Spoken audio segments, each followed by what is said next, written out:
Introduce yourself. You're doing a fire. You have all the reason to begin again. Under this desire, do you hear the call? Coiling the wire.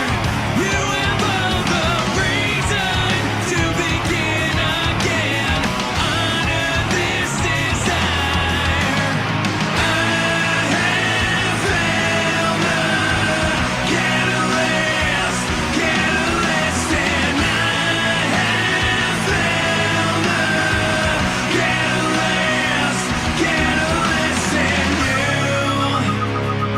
Understand yourself. This is not a test. You have all the reason to begin again.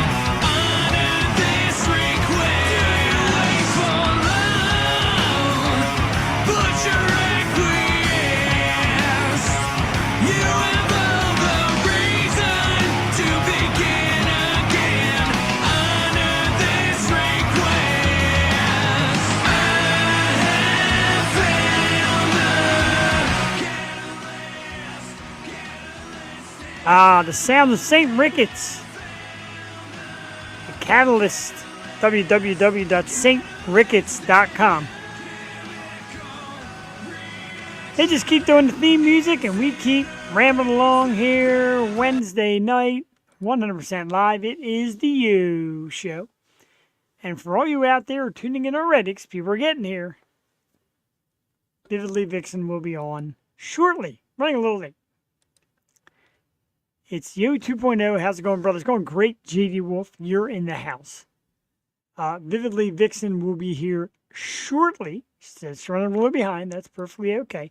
Jason Rushman in the house. What's up, Jeff? Hope you're having an awesome night. Riding my bike. Almost got hit by a car. Be careful. Not worth it, bro. Get home in one piece. And then check us out. And check me out again this Sunday on the Happy Hour podcast. That's right. We're doing it up. We got a great show tonight, and making a special entry. Hey, ready back there? Just give me a thumbs up when you're ready, or if you can hear me. So far, it doesn't seem like she can even hear me. So we'll wait a few minutes. Vividly Vixen out in a moment. We got a great show lined up tonight. We had a great show last night. We have a great show lined up tonight. We just keep on coming with great guests. And one of our awesome PR firms, we do such great work with Jessica Katz. And the great Melanie DuPont came out and said, we have somebody that we really think you'll be interested in, and this one is great.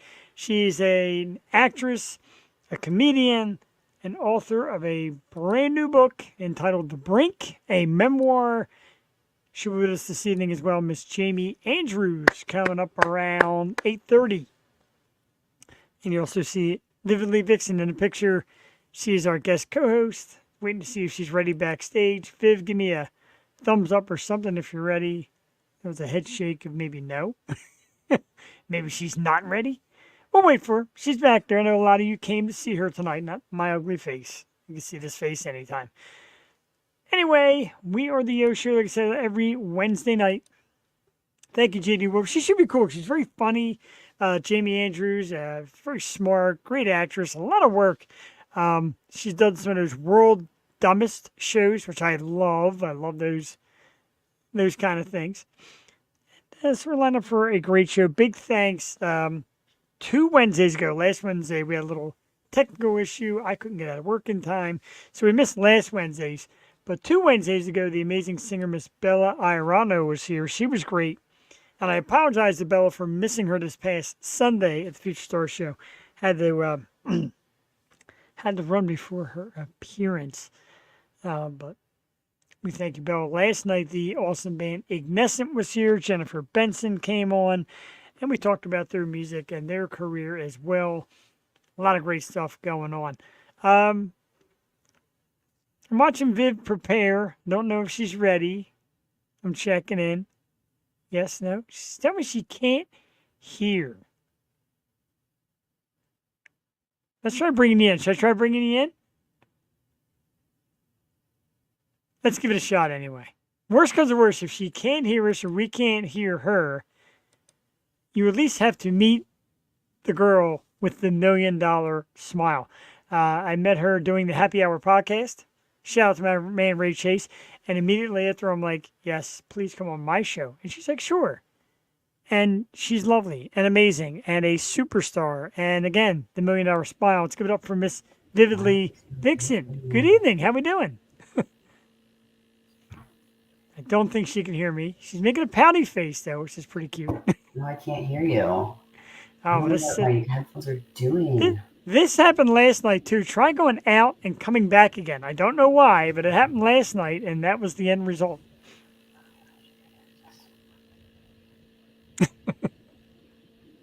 I'm going to send you a text message with just those same instructions. The magic of going live. Maybe it's like dead or something. Try going out and back in. Let's try that. We'll take Viv out. Oh, yeah, piece of shit. Whoa! I sure as heck heard that. Whatever that is. Jason made it home safe and sound. Good to hear, dude. Definitely good to hear. We're going to pull Viv out of the screen for a minute while she prepares. I did send her a text. Said try going out and back in again. And sometimes that is the trick. Happened last night. We could not get Jennifer Benson from Ignescent at all. All of a sudden she jumped out, came back, and bingo. So we will wait and see. We love Vividly Vixen here, so we certainly hope within a matter of minutes that'll get fixed. A chance to shout out, of course, the Key Concert Series, something that the Yo Show and SRR Promotions have gotten together to create. It's a live music show with local artists and headline band, and we're going to be doing it monthly at the Fuge in Warminster.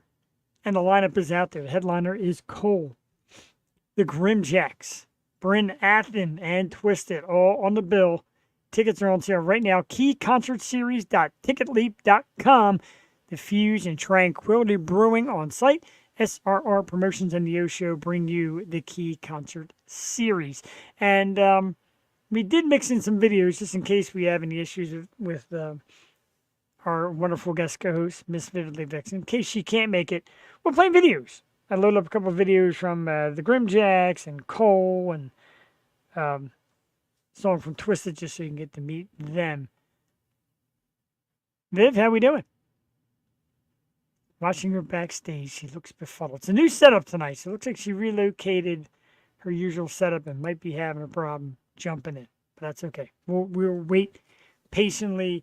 Like I said, Jaime Andrews at 8:30. Lots to talk about with her. Big thanks to the group at Cats PR. Bringing some great people. Melanie said today, thank you for always being great to our guests. That's what it's all about. It's what we do here on the program. We love talent of all sorts. We love music, of course, but we love actresses and actors and authors and content creators of all walks. So we're good with that. We're ready for that. We're watching Vividly Vixen. At least I am. I'm watching her try to fix her technical difficulty, which for me is great. I still get to see her. Sorry, everybody. Just have to go to her websites. Instagram at Vividly Vixen. She'll be out shortly. I promise. She's still looking at me like, dude, it's just not working. Want to bring her out again? If you can hear me, try going out and coming back in and see if that works.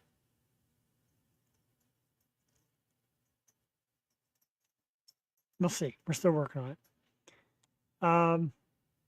Meanwhile, of course, last night we spoke a lot about the Eagles' very tough loss Monday night in the playoffs. A true heartbreaker, a true season ender. We, of course, last night did the Jason Kelsey speech and give a shout out to Kelsey as he is planning on retiring. That is the word at the moment. My dog is in the house to guest co-host. In the meanwhile, she just wants kisses. Give her a kiss. I'll put her down. All right, so Viv jumped out. She's going to jump back in shortly, and then we'll see what happens. Because it's the magic of going live. You just never know what you're going to get. And tonight, we're getting this. And listen, on Wednesdays, we do the guest co-host thing. Something I enjoy doing, bring in new people, new faces, etc. My day was good, bro. Work was fairly busy. Got out in the 10-degree weather. It was gorgeous, a solid 10 degrees when I left today. And as you know, my wife's in Florida, complaining that it's 60. It's like a 50-degree swing. I will trade you anytime. Anytime. Yeah, so it's freezing here. But I got out, dude. I got out and got my work day done. And functioning member of society. Collected my fantasy football winnings today. Doing good. A good day. A great day. It's always a great day when I get to come on the Yo Show. Of course, excuse me. So, I take Florida weather over this cold. You're not kidding, dude. It was in the 60s. Like, oh, I can't go swimming. It's in the 60s. Okay. I can't walk. It's 5. 5 degrees solid today. All right, so why don't we wait for Vividly Vixen and see if she can fix her technical difficulty? We'll play a song. And the reason why I want to play a song, we'll get back to it again. A great project we're involved with here at the Yo Show. It is the Key Concert Series. Saturday, February 17th is the kickoff, the official first show. Twisted, Bryn Athen, the Grimjacks will all be there as the opening acts for Cole as the headliner. Cole out of York, PA. Get your tickets right now. keyconcertseries.ticketleap.com. Buy them now and save $5 before you get them at the door. There will be a cash bar on site. Tranquility Brewing is connected to the Fuse, which is an awesome venue. DJ Tim Ewing's going to be mixing and spinning some music in between sets. So there's going to be something to do all night long, February 17th. It's going to be a great one. It was 12 below here. Jesus. Okay, so again, I take my 10 degrees and act like I'm in a sauna, the way my wife cries about her 60 when you see J.D. Wolf some 20-some degrees behind us. Holy Jesus. All right, let's play some music. Let's have some fun while we wait for Vividly. Well, she may have gotten it again. How we doing? Thumbs up if we're ready. I got kind of a thumbs up. She's shrugging her shoulders. Let's try it again. It went from $1 million to a $2 million smile because she's smiling at a sheer frustration. Let's give it up for the lovely Miss Vividly Vixen. I can't hear you in my headphones, but I can't get the sound to work in my headphones, but I can get my speaker to work. So it makes no sense. I don't understand what's going on. That makes no sense at all. Can you hear me at least now? I can hear you, but like you're far away. You're not from these meetings. So I got you. This is my only real like speaker or microphone. So whatever. It is what it is. It is what it is. You're here. That's what matters. Yeah, that's right. I made it. And I was actually going to be on time before all that happened. Well, it's okay. It happens. It happens a lot. And like when I ask people to guest co-host, they're like, great, what do I do? I'm like, just get a mic, get some headphones, you're set. And I got to tell you, 8 out of 10 times people are like, so I'm sort of thinking it's me. Maybe I suck at instructions. What did you say? I said, maybe I suck at instructions. No, it wasn't you. It's like I tried using these like a week or so ago, and like I had problems then too. But I thought, oh, maybe it's just because they weren't charged enough, and then that's why I thought the problem was there. So I charged them in. So I don't know. Maybe it'll just randomly decide to start working halfway through the show. Well, we hope so. Be nice to have you hear me. Yeah, because like you're on like a big screen right now in front of me, but like the sound is like hitting the wall and like far away. So whatever. Now it's funny because I put I put the show on my big screen as well.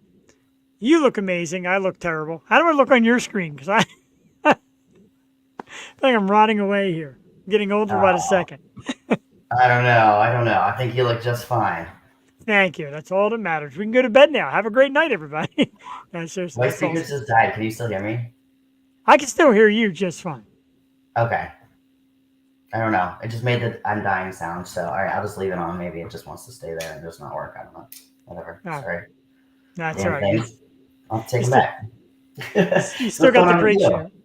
Not much. It's been busy. Work-wise, been busy. Of course, we're doing the local concert show that we're doing monthly with local bands, local artists. That's starting in February. So we're excited Mhm. for that. And winning fantasy football. So collecting some money, watching my poor Eagles lose. Basic guy stuff. How about you? Yeah, I know you've had. You always have a lot going on. You're a busy bee.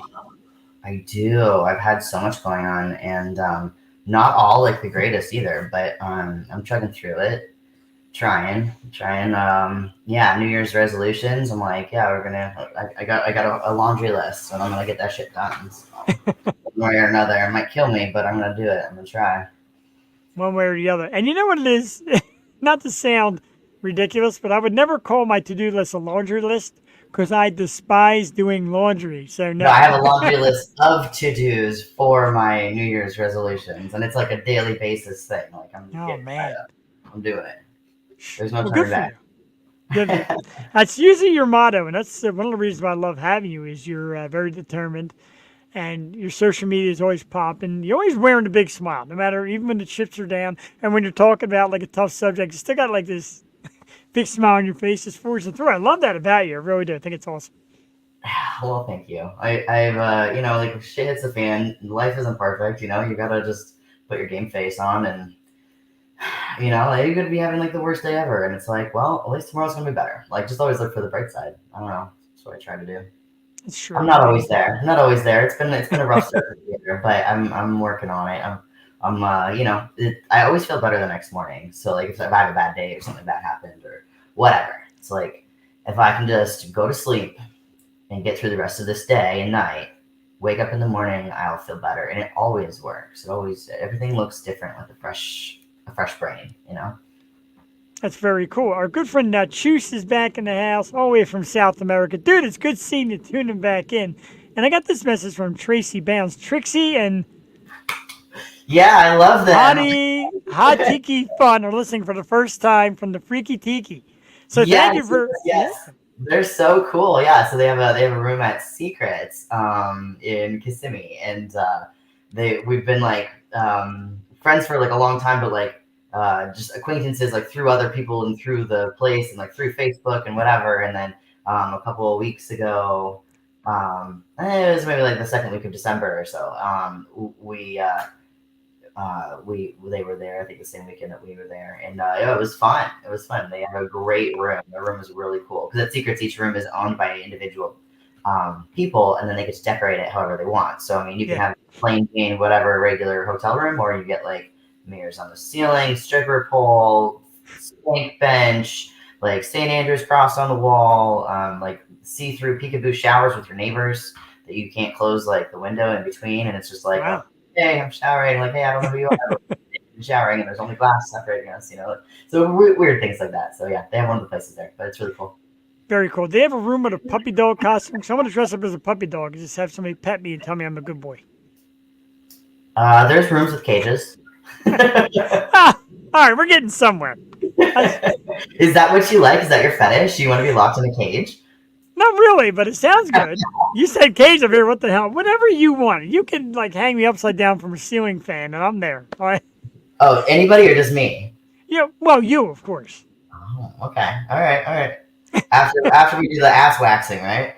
Right. Ass waxing is still on the list. Remember, Yeah, everybody out there, tell your friends because if we get over, I think it was 10,000 views. If one episode gets 10,000 views, that's it. I get an, I get an All right. ass waxing Yeah. on air. Nevertheless, I don't Yeah, know what everybody's fascination is with this. you're gonna fly down to Florida and we're gonna wax your ass on camera on the show. It sounds painful, but that seems to be what people. And it all started with Angela, who does the show sometimes, and she just like really wants me to just be ridiculous and humiliate myself on the show. Won't be the first time. Won't be the last time. She's That's so cool. I miss talking with her. She was fun. She is cool. She said, "I see you got Viv back again." Yeah, I'm excited for that. I love when she comes on, and you're getting into the podcast groove. You like to kind of help with the interviews, and we do some topics and we chat and we have a great time. And I've been doing it 7 years now. I got 300 episodes of my Tuesday night coming up soon, and close to 100 of these. So yeah, we love it, and I'm glad that you take the time to come out with us. No, I love it too. It's so much fun. I think like I don't know. I consider you like one of my homies. Ah, I appreciate that, and I'll take that. And one of the great things we do is have great guests, and we have public relation firms that reach out to us and say, "How about this guest? How about that guest?" And then when they reached out this time, they said, "We know 100% you will want Jaime Andrews." And I read through her bio and I read through her stuff. I'm like, "Oh yeah, this is perfect. This is right up my alley." Some comedian work, some acting, authors, like everything. We love a little bit of everything here. And she's already backstage. It's a little, yeah, I know, right? It's a little early, but how about we get her out? You ready? Yeah, let's do it. All right, I love it. Our guest tonight, brought to us again by the great team over at Cats PR, we thank you, is a terrific actress, comedian, author, and I showed the banner of the brand new book, even though it's not the biggest picture in the world, but I'm going to share it again. It is called The Brink, a memoir by our guest tonight, the wonderful Miss Jaime Andrews. All right. Hey, how you doing? I heard you were talking about ass waxing, and I had to get in here right away. You know, it's funny. You're 32? It's the clarion call. You Yeah. wonder how certain people perceive that, like coming in all of a sudden to hear ass wax. But it was a running joke when I brought in a friend of mine to guest co-host, got it at least a year ago, if not more. And somehow we started talking about silly things and painful things and how to look stupid on the show. And she said, "We're going to get your ass waxed one time." And I said, "Any episode that does 10,000 views, it's happening." Oh, okay. Yeah, so Mhm. tell And your, then it tell your, evolved into like that they're gonna fly down to Florida and we're gonna do it like out on the beach somewhere and we're gonna videotape the whole thing and we're gonna live stream it. Okay, so public. It also has to be in public. yeah, that's what's making this worse. Ouch. I mean, ouch in so many ways. A lot of ways. But you know what? I've made the declaration, Jamie, from day one that I'll do whatever it takes to get the audience happy. See, Yeah, people are that'll coming do from it. That'll do it. A little cringe happy. yeah, a lot of cringe, yeah, definitely. But let's get to you because you're here and I'm very excited for it. Congratulations, of course, on the brand new book, The Brink, a memoir. You Thank say you. you kind of delve deep into your past and your adolescent days and a lot of hardship and tough times. Tell us a little bit about the book and what made you decide to write it and some of the things we can expect to see once we go out and get it. Because I know all of our viewers eventually will go out and get it. Well, talk about cringing. There's a lot of stuff that makes people wince in this, but I do it with a sense of humor. So I've heard people are really enjoying it. It's the story of my teenage years, which I did what a lot of us do. Drugs and sex and stealing, and I really took it to the next level. I had some mental health trouble, which is often the genesis of problems like this. And the fact that I was able to come back from it, I hope is what will give people that read it some hope that they can come back from whatever is going on in their life, that you can always turn it around, and that, maybe it's a little fun adventure on the way. It takes you got to live a little bit of life with good and bad, break a couple eggshells to discover where you're going to end up. And I know, like the three of us here, all do different things in which we create and collaborate, etc., and end up in our comfort spot. So I love that. I love that message. Oh, well, thanks. Yeah, I think you nailed it. I mean, the different things we do create the rich tapestry of our lives. Very Yeah. deep. Viv? I was gonna say what's the craziest thing you ever did? What's the craziest thing I ever did? You know Ooh. what's really crazy is, well, Should I give that story right up front? Sure, it. Dawn. It's not You- even Go big or go home, right? Let's do it. okay. I mean, I figure if you're talking about ass waxing, you can. Nothing's off Talk limits. about way worse on this show. Nothing. Okay. Nothing. I accidentally gave my first blowjob in public in the middle of the soccer field at my high school while everyone was drinking on the bleachers. Holy Moses. It was an accident. I knew we walked away. I didn't know how I far. didn't mean to give him a blowjob. It was an accident, I swear. I just fell on his cock in the middle of the field. Dick just fell in my mouth. And I stood up after it was over and there was applause. Oh my God. So that was a really defining moment for me in high school, but it is just one of many horrific episodes you will, no pun intended, come across in this book. Well played. So at least you got an applause though. You didn't get booed. You got applause. So you're doing something right. The applause wasn't from him. It was from everyone standing on the bleachers. They like Right. it. I figured that. And I'm sure he was applauding too. And Are you sure you're in the like- right industry? Right? And I'm an actor, so I bowed. I'm like, Yes. Yes. Own I'll be it. here. I'll be here all week. oh my God. I would have been embarrassed. I would have been like, "Oh my god, what did I just do? Why is everybody looking at me? Stop! I'm running away now." Like that would be my initial Going reaction. back to school the next day was unpleasant. Yeah. Yeah. Yeah, I imagine it was. Wow. That's kind of, I mean, to me, it's prom queen material because I'm voting for you. Thank you. Thank Of you. course.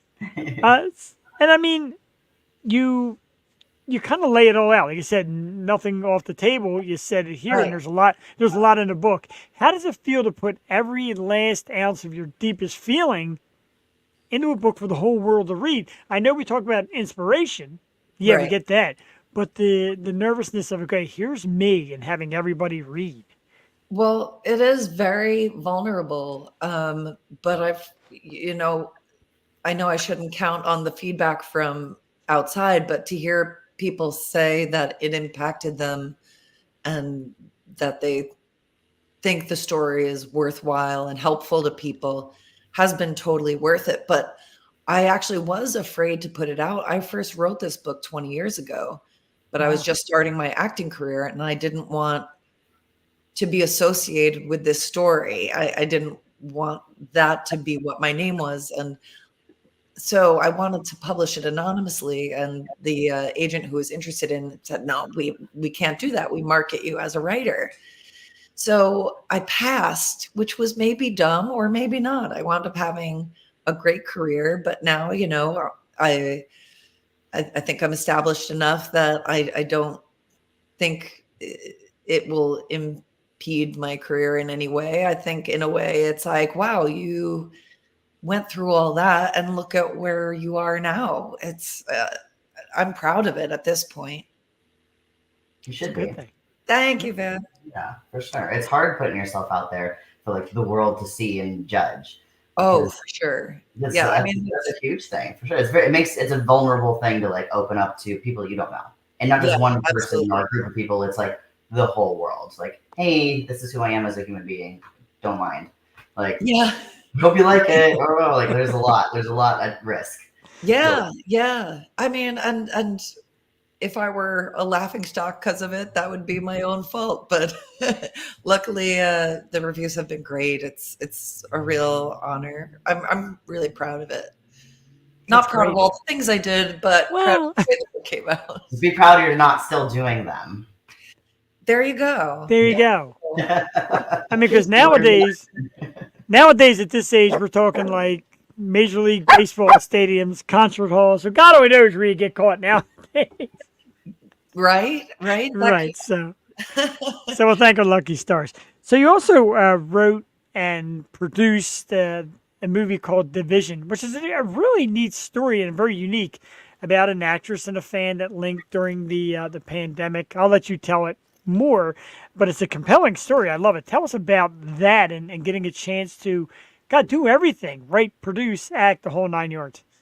I wasn't sure I could do all those things at once, and I was kind of terrified. But when a job needs to be done, you kind of click into lizard brain. You're like, Put your game face on. exactly. Yes. What do I need to achieve? Just do these steps.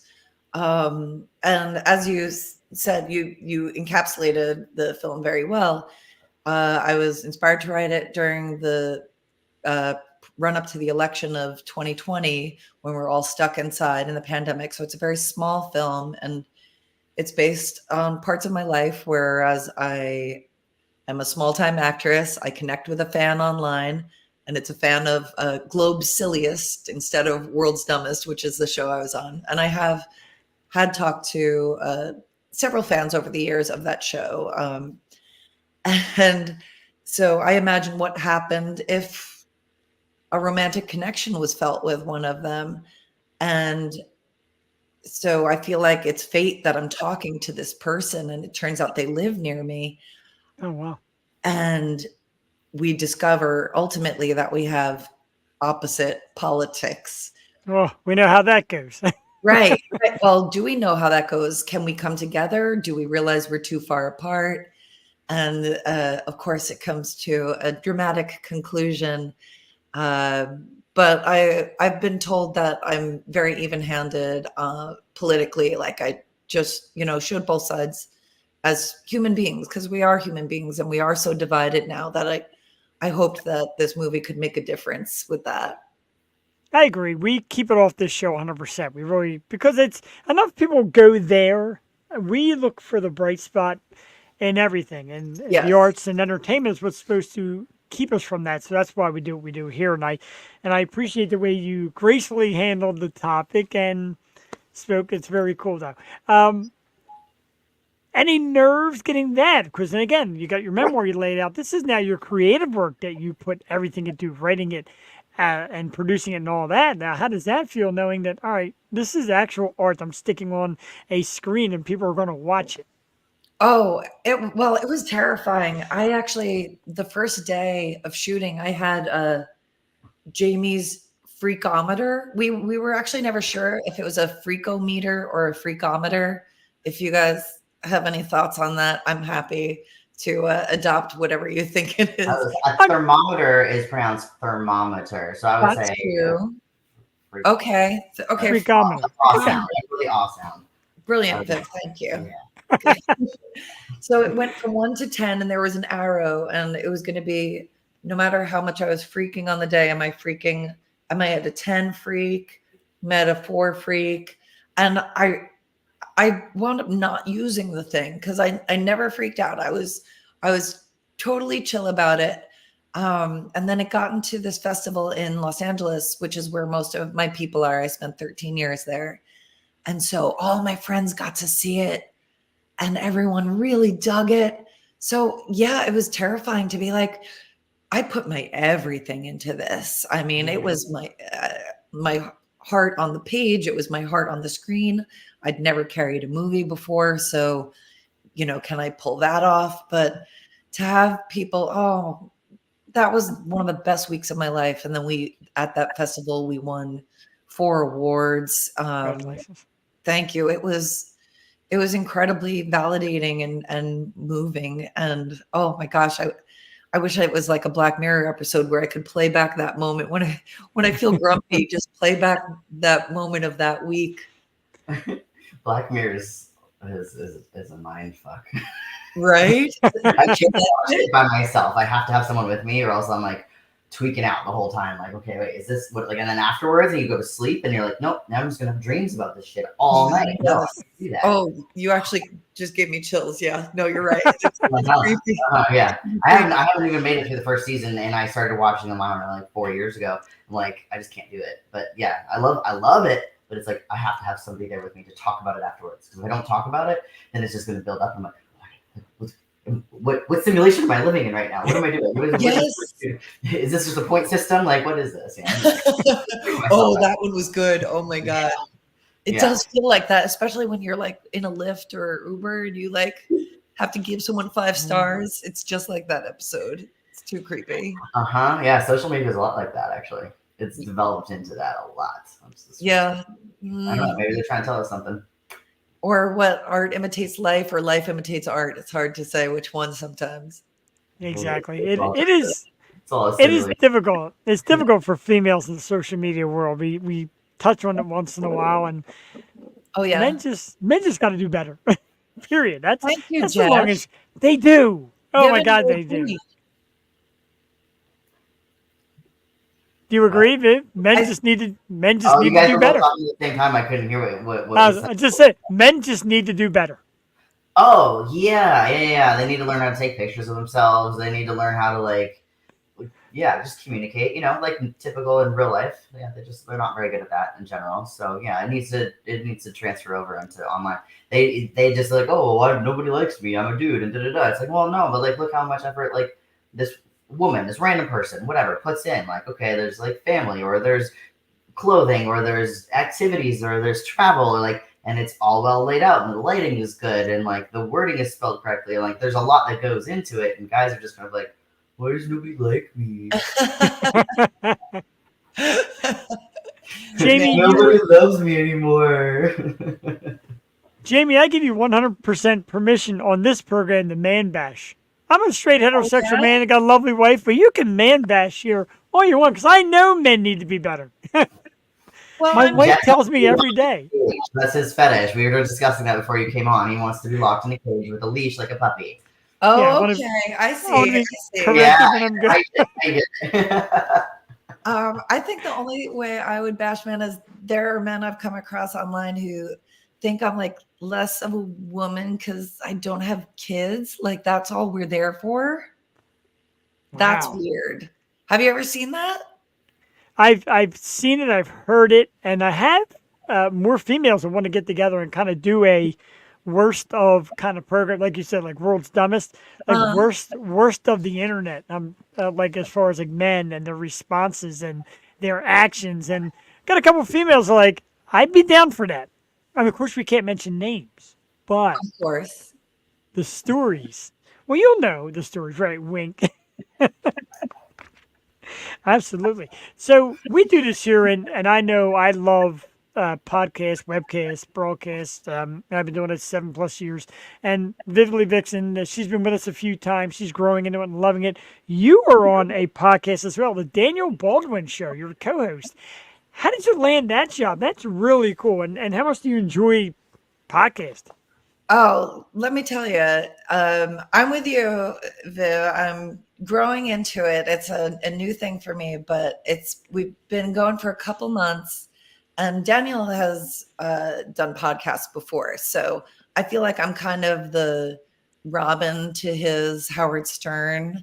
Okay. He mostly just vents about things, and I'll put in my 2 cents.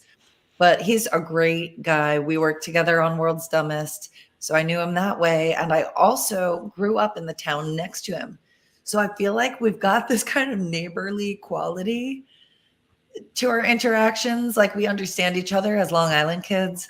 It must be in the water. There's a very specific thing about Long Island people that I think we vibe off of. We're having so much fun. Yeah, we've been doing it a couple months, and yeah, it's been a blast. It's on YouTube, and every Friday live. We do it live like you, Fridays at 9 a.m. But you can watch it whenever you want. I feel it's got to be live to get that instant reaction. Like before we did video, we did just audio, and it lacks something. It lacks a feel, and it lacks a kind of a draw in. And it's cool to see everybody's like reactions. And like I said, get a Tuesday night I got a regular co-host. Wednesday night I get guest co-host. So Viv comes on, this nice stuff to help us out. But you'd love to see how everybody just gets into the story and like to hear you tell your stories and your facial reaction and the way you believe in it, feel it. I think it really adds something to it. Oh yeah, there's an immediacy. Yeah, I totally agree with you. And do you get people that write in that you can like get feedback while you're on? Yeah, that definitely. In fact, we had a couple comments earlier. My good friend JD Wolf, who watches all the time from Minnesota, said that you were brave going back to school the next day after your little soccer field incident. So, we got interaction. All right, yeah. I was late. I came in during like third period. It was hard getting out of bed, let me tell you. There's jokes in there, but I'll leave them alone. No, I want to hear your jokes. What do you Yeah, mean? yeah. Why stop now? Well, I mean, it was hard for you getting out of bed and getting to school. It's probably hard for the fellow who got the oral sex as well. But then again, like if it was me, if I was the guy on the receiving end, I'd come to school next day like in a tuxedo, and I'd be like, Oh yeah. yes, hello, that was me right in the middle of the soccer." My eyes being further into, they would be looking through the back of my head right now. It's the typical Right. man response. I'm the man. I got a blowjob on the field last night. Like, Right. Yeah, but at the time you were like what, 17, 18? I shouldn't admit this. You don't want to know. Well, I mean, I was 17 when I started college, so I mean, I would imagine it was probably a little younger than that. Maybe guys start later. Yeah, no, I was in ninth grade when this happened. wow. Yeah, so that A wee bit of a dude's- thing. wow. Yeah, that guy's definitely proud of himself. You're just more experienced. I bet you give really good head these days. I'll give you a number to call. You can Wow. verify. Let's call him right now. Comparison videos online. I'll give that a 9.5 out of 10. He did try to. We actually did get together as adults and kissed one night. Oh wow. But not there anymore, right? It looks like you're reminiscing that it was awkward and weird. Yeah, kind of. Yeah, kind of. It's like this is just nostalgia. There's nothing here. All right, some things But are better hey, left. right, exactly. Some things are better left in the past, but it comes out now in the great publishing, and the book's out there, so that's great. Thank you. What I love about podcasting, we'll stick with that for a minute if you don't mind. As you see, like our language is a little free. There's no FCC regulation telling us what to say and when to say it, and you Not get kind of a not yet. You get a wow, that was actually great. It actually froze me in my tracks. But you get a self creativity where you can kind of do what you want, say what you want. I never really stop anybody from anything again but politics. Other than that, you say whatever you feel. Is that a better feeling than just knowing it's going to be out there, it's your creation, than having to write a script or write a book or something like that? Is there a difference? Because to me, I always feel like there's a lot of celebrities in the podcast world, but I feel it's such a different approach. What do you think? I think, you know what, that reminds me of how I feel about improv versus scripted stand-up. Yeah, that's a great analogy. Like improv, you're not held responsible for what you say. This is off the top of your head. So I think there's more room for spontaneity and creativity. Whereas you write a stand-up set, that's gotta be funny because you thought about it. Otherwise, improv, it's funny because it just came out of your face without thinking of it first, you know? Truth. So I feel like with a podcast, there's some aspect of that. You're getting it unfiltered, which I think is cool. Especially in this day and age, where everything is filtered. And Yes. everything's fake, and you have to question everything and wonder if it's like that's really the real thing or whatever. Yeah, you know if it's live and it's and it's right there and you can see it, you can hear it, and it's happening right there in front of you, even if it's not in person, and you know that's like, all right, well, that's how these people are. This is who they are. This is what they look like. This is Yeah. it's real. This population, this world is starving for real.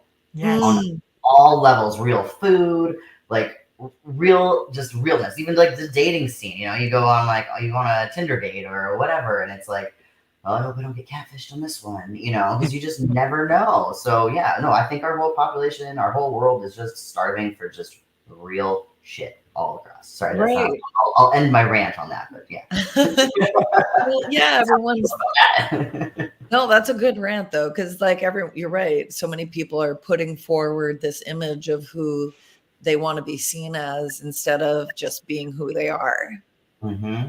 Yeah, I And agree. then, like it just carries on. Okay, so say you're fake, and everything you post is not you, and then you have this big following, or you're making money off of not being you, and then you start not liking you because nobody else likes you. They only like what you're putting out. It's like, oh, like an author of like, you know, like, say like J.K. Rowling or whatever. Okay, well, they really like my books, but do they like me? Oh, that's a different ballgame, right? But, like, you can just be real, and then people end up liking you for you. It's very reinforcing. It's like, oh, okay, They do like me for me. All right, well, it's I don't know. It's a different. I think people are scared to put themselves out in the line, like you have been with your book.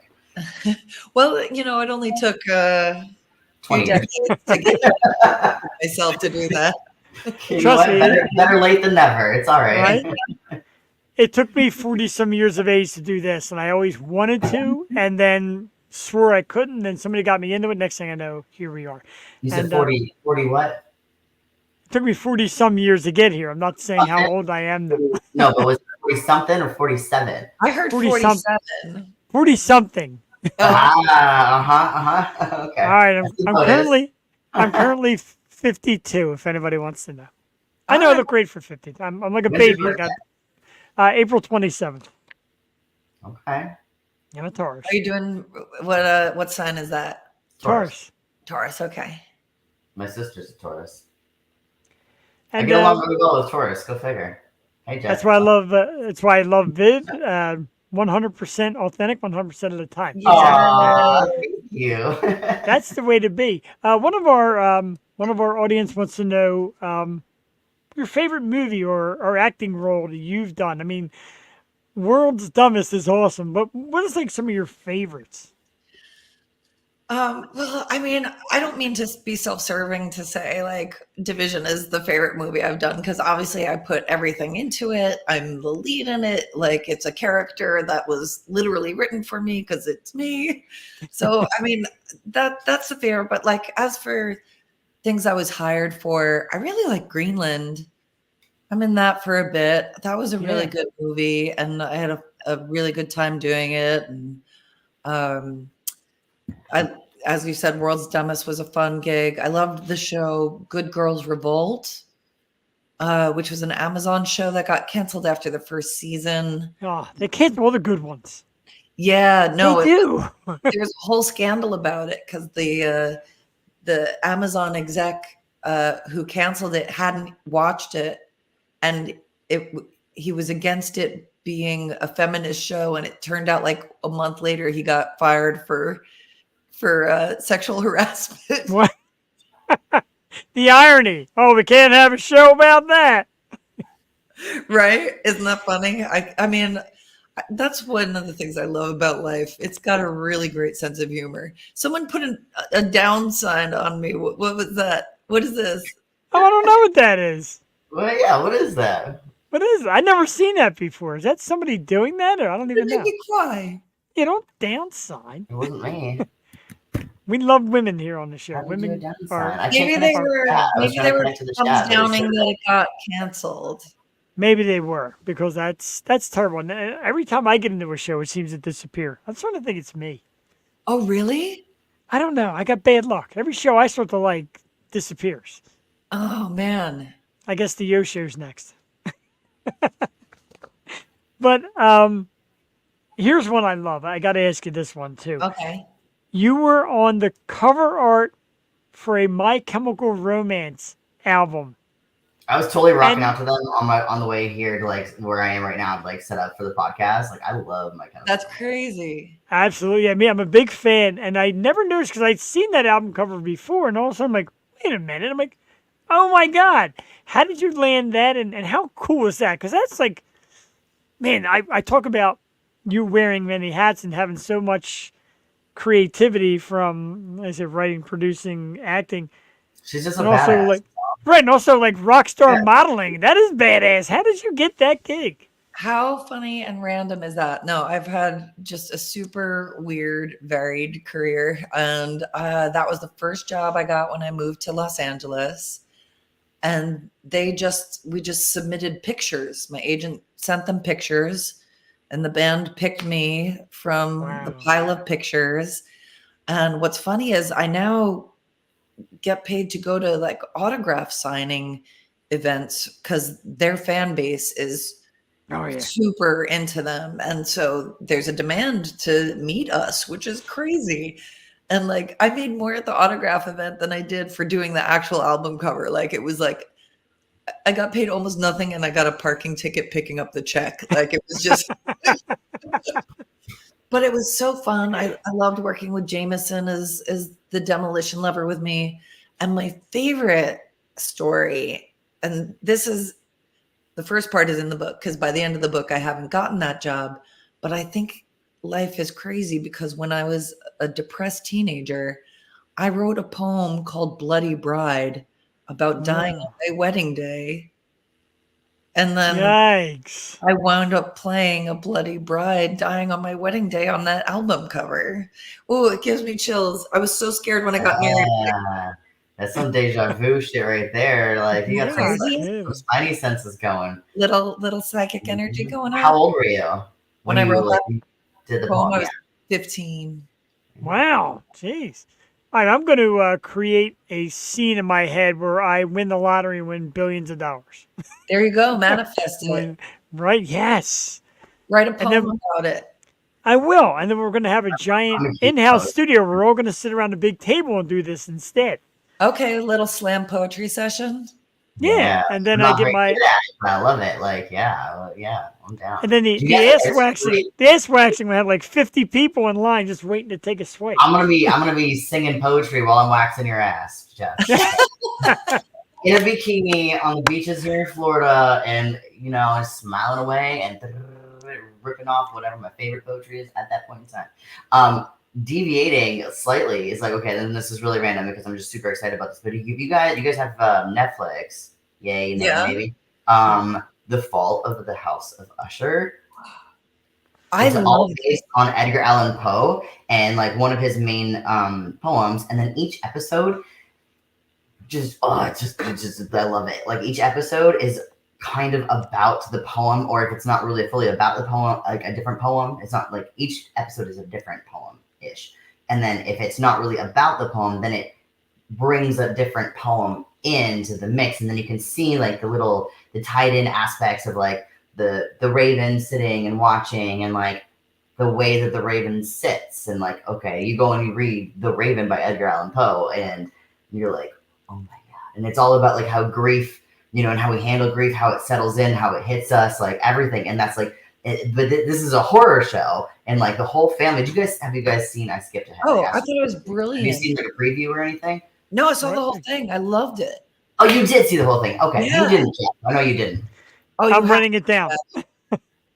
Write it down. I'm writing it down. I have to. You know you didn't freaking watch it. Like, Oh, I haven't, and I don't even lie about that stuff. But my wife is a diehard, give me something new to watch person all the time. it's like it's So horror, yeah, but it also ties in like big pharma and like the Rothschilds and like all. Oh my god, it'll just It blow has- your mind. Yeah, it has so much to say. Like I had a lot of friends not like slag on it for some reason, and I thought it was so ingenious the way they tied It all is the stories absolutely together. amazing.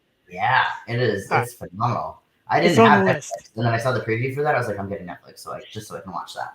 And it's Yeah. really lurid, which I love. Yeah, and the gory and like the acid and like the way that everybody's killing themselves every episode. It's like, Yeah. oof, didn't see that one coming. Like, oh shit, yeah. I'll tell you what, I'm getting ready to spin into a third podcast. It features the three of us once a week, just doing this because I love the way you all describe these passions, the loves, the art you watch. Like you two really have a great little chemistry. Maybe if the Daniel Bowen thing doesn't work out, the Jaime and Vividly Vixen. Yes. show. There you go. There you go. Yeah. high five. Yes. I'm down for that. Speaking of which, speaking of creativity and all, you have your own production company now too, J-Mation, if I'm saying that correctly. It is. Yes, J-Mation. Excellent. Like Playmation, but with me. With you, which is much better. What kind of projects do you hope to approach, or what kind have you been approaching so far? Because I noticed, like I said, your range, just in speaking to you so far, is everywhere, which is cool. Anything Right. you're trying to pinpoint? Well, there's a couple of shorts I want to make this year, just to tide me over until I get to work, which I'm going to need some outside support for this feature script I've written called Hardcore, which is really cool. It's based in the New York hardcore scene. A kid from my high school was involved in it, and he wound up committing this heinous crime, which I can't believe hasn't been publicized. It was very quiet. I only learned about it years later on Facebook because his friend said, 4 years ago you did the unthinkable. I'm like, he did the unthinkable? Let me Google that. Well, of course. Wow, that's really unthinkable. And so, uh, so I wrote it into a film, and I think, could be really powerful. It's kind of a scathing indictment of the mental health care in this country, which I think is an important topic. And I think it would be just a really entertaining, shocking movie. So that's the next thing I hope to work on. As of now, the production company is just for my stuff, but God or whatever willing, we go far enough, I would love to branch into other people's projects. That's very cool. And I, of course, like I said, we get these invitations, if you will, from public relations firms. And the people at Cats were awesome and brought you to my attention. And I read, and within like minutes, I'm like, this is totally my kind of person. But you always get nervous, like, I wonder how it's going to play out. And then it plays out this perfectly, and I'm like blown away. I love it. Thanks I so love much. Absolutely. I love the delivery and everything you do. So now that you got a book out and now you do movies, is there another book coming? Because some people say I do one and then I can't do it again. Another book? Well, in the beginning, in the foreword to The Brink, it says like, there are no lessons really in The Brink, because it takes another book. Like, yes, I kind of get back on my feet by the end of The Brink, but it actually got worse for me after my teen years. And so I have about 100 pages for the next book, which is called Further, like further out on the brink. Oh, all right. Because things got worse before they got better. And so I start learning the lessons in the next book. Wow, that's like trilogy material. It's building up nicely. Jeff, you're right. There actually might be 3. Who knows? Life's been so weird. I'm looking at a 12-book set at this point. There we go. And the encyclopedia of the life of Jaime Andrews. Is that obnoxious or what? It's not my intention. Hey, I just saw a palm reader once that said, you're a storyteller. You have to tell your story. So I have to do it. I am obligated by the palm reader in Edinburgh. That's law. I love going to the psychics and hearing what they have to say and just being like, all right, yeah, you matched up pretty well with the last one. It must be, there's some credence there. Or, oh my God, this thing was, this was a big waste of money. Why did I do this? But it was entertaining. Like, yeah, I love it. Exactly. My oldest half sister, used to, and still occasionally does it, but like she used to travel around like a carny. And this is up in Canada.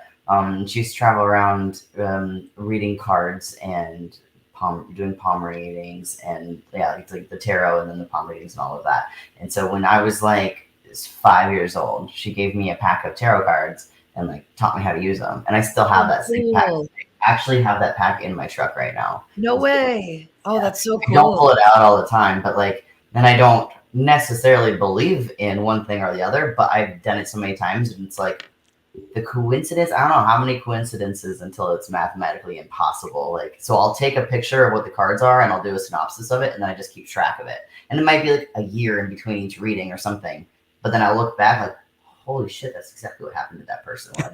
Like, whoa. Yeah, this is crazy. I should probably do it more, but I don't want to get like, I don't want to jump off the deep end on it. That's another movie in the making from J Mason Productions. Oh gosh, yeah, that would be an interesting story. There's got to be something there. There's always something there. Just got me a reading with someone, because that's like, I'm with you. I wouldn't pay for that sort of thing, because who knows if it's true or not. But my friend just got me a reading for Christmas, and I'm like, good gift. So when I still lived in Canada, it was like my last like month that I was living there, whatever. I was 15, and I had my tarot cards, and I was hanging out with like my aunt, my uncle, my mom was there, my grandma was there, my sister was there, and they were all like, yeah, like, let's do readings on us. So like I went and did a reading on each person, and it was like, okay, blah, blah, blah, whatever. And then the very last person was my aunt. And I did the reading on her. And as soon as I'm flipping the cards over, I'm like, oh, this isn't good. I'm like, oh, this is really bad. How do I this is like really bad. Like, how do I tell her this? Like, she's my family member. Like, how do I do this? And so I was like, well, the cards say, and it was basically that like she was about to have like a serious medical crisis, and it was going to affect her life for the rest of her life, and it was going to like that she might die, and that she was going to have marital problems. Like it was like everything, like every bad card in the whole entire deck, and I'm like, my God. okay, well, we'll just say it with a grain of salt. But like after I finished reading all the cards, my whole family's like, okay, all right, what are we doing now? Come to find out, 6 months later, she got diagnosed with a terminal lung disease, and they gave her 3 months to live. She ended up making it through it, barely. She's been on a lung transplant list ever since, and that was 19 years ago, and she's still alive. She's actually here in Florida right now. But she's on oxygen 24/7. She's had like serious marital issues because of like the whole care or whatever. She was in the hospital for like a year, like had like the tubes punctured into the bottoms of her lungs to drain the fluid out of her lungs, and like had that done like multiple times. Like it's like, yeah. And I'm thinking like, oh my God, did I cause this? Like I feel responsible, but like I warned her, I didn't believe it. I didn't want to even tell her about it. And now all of a sudden it's happening. And I'm like, man, like maybe I should just stop doing this thing. I feel guilty. No, that's crazy, Viv. Yeah, it was really crazy. And I don't know. I don't try to say that I'm some psychic or something. But I definitely believe in other things. And Well, I could see why that would make you not want to do it so much. That's yeah, especially when Yeah, it's a family member. You're like, this is somebody like I love. It's been in my life my whole life, and I'm gonna tell her she's gonna die soon. Like, what is this? yeah. wow. Yeah, that was rough. Don't ask me to read your fortunes, guys. I'll just kill you. I know, right? Your new podcast is taking quite a twist. Yeah, I'd still watch though. So you're gonna be the world. yeah, In the middle. the tarot cards are gonna come out, and all they're gonna see is ass and wax and Ass and wax and tarot cards and dick sharks. Like, let's just do it. There we go. We're in big trouble. But Jaime, again, I really appreciate you taking the time to come on with us. And like I said, we used to say a half hour, and it goes by so darn fast, especially when you're having great fun. Like I said, having the three of us with kind of an improv, a creative mind, just kind of, we use questions as a base, not so much as a must ask this. And it's fun because some of the questions and answers and stories become improv, and we love you for that. And I'm now a big fan. I can't wait to see future work of yours, and we'd love to welcome you back on the show sometime if you'd be interested in coming back. Of course, my pleasure. It's so great talking with you both. Likewise, you can find Jaime Andrews on Instagram at jmendrews, Facebook Jaime Andrews. The website is www.jamieandrews.com. The new book, The Brink, a memoir, is out right now. You can get it everywhere, and there's great stories about, and there's some lucky fool out there who got some soccer field action. I'm still jealous. Love her last name. Oh, look at that. Well, that's Angela, who wants to wax my ass. That is her. So she is here, and she made sure she tuned in. But Jaime, again, thank you so much. Of course, don't check out Division. Check out all of her projects because you're fantastic. I had a blast tonight. It goes by so fast. You too. We'll talk real soon. And thank you again to your PR team member, Katz. They're doing a wonderful job with great clients. Oh, thanks so much, you guys. Absolutely. Have a great night. You too. Jaime Andrews. We're going to miss you. Keep rocking that badass. Awesome. She was absolutely awesome. And hello, Angela. Indeed, that she does. She's all about the ass waxing. And thank you for tuning in with us. We're going to have Angela back on real soon, guest co-hosting. We always have fun with her. And you hear how. But back to Jaime Andrews for a minute. Imagine being like having that creativity in so many different fields. and just being so sharp, and you could be funny, and you could be like kind of deep and depressing. You could be Are you talking about me? teaching. No, well, we're talking about Jamie Andrews, but I'm kidding. I'm kidding. That's why we like each other. We vibe on the same frequency. we certainly do. Same last name. We do vibe, and I love watching your stuff as well. And again, What like kind I said, what kind of stuff? earlier, about Jeff, huh? yeah, nothing. I like your literature. Has nothing to do with that black leather dress you had on your social media about a week or two ago. Nothing to do with that at all. Didn't even see it, as a matter of fact. I had no clue there was a black leather dress that cut here, and yeah, I didn't even notice. I think you're blushing again. I am. Okay. If not, I'm getting close. I definitely No, you're looking a little shiny cheek right there. a little bit, a little bit. I love Because it.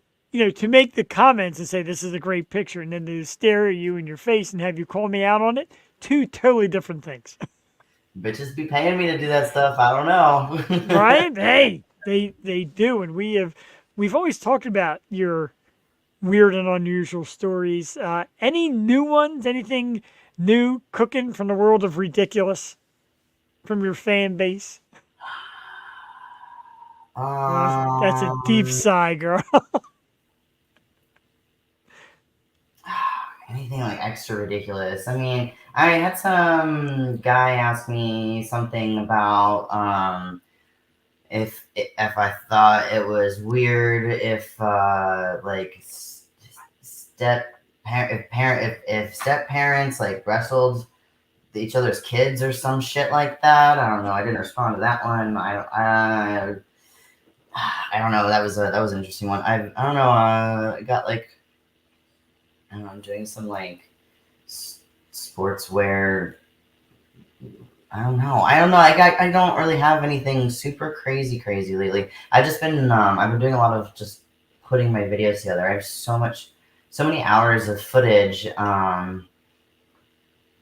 Like thousands of hours really of footage to just Wow. turn into like putting it out there and making a video out of it. And then I found so my phone broke, so it's really hard to text. I have to use a damn S Pen.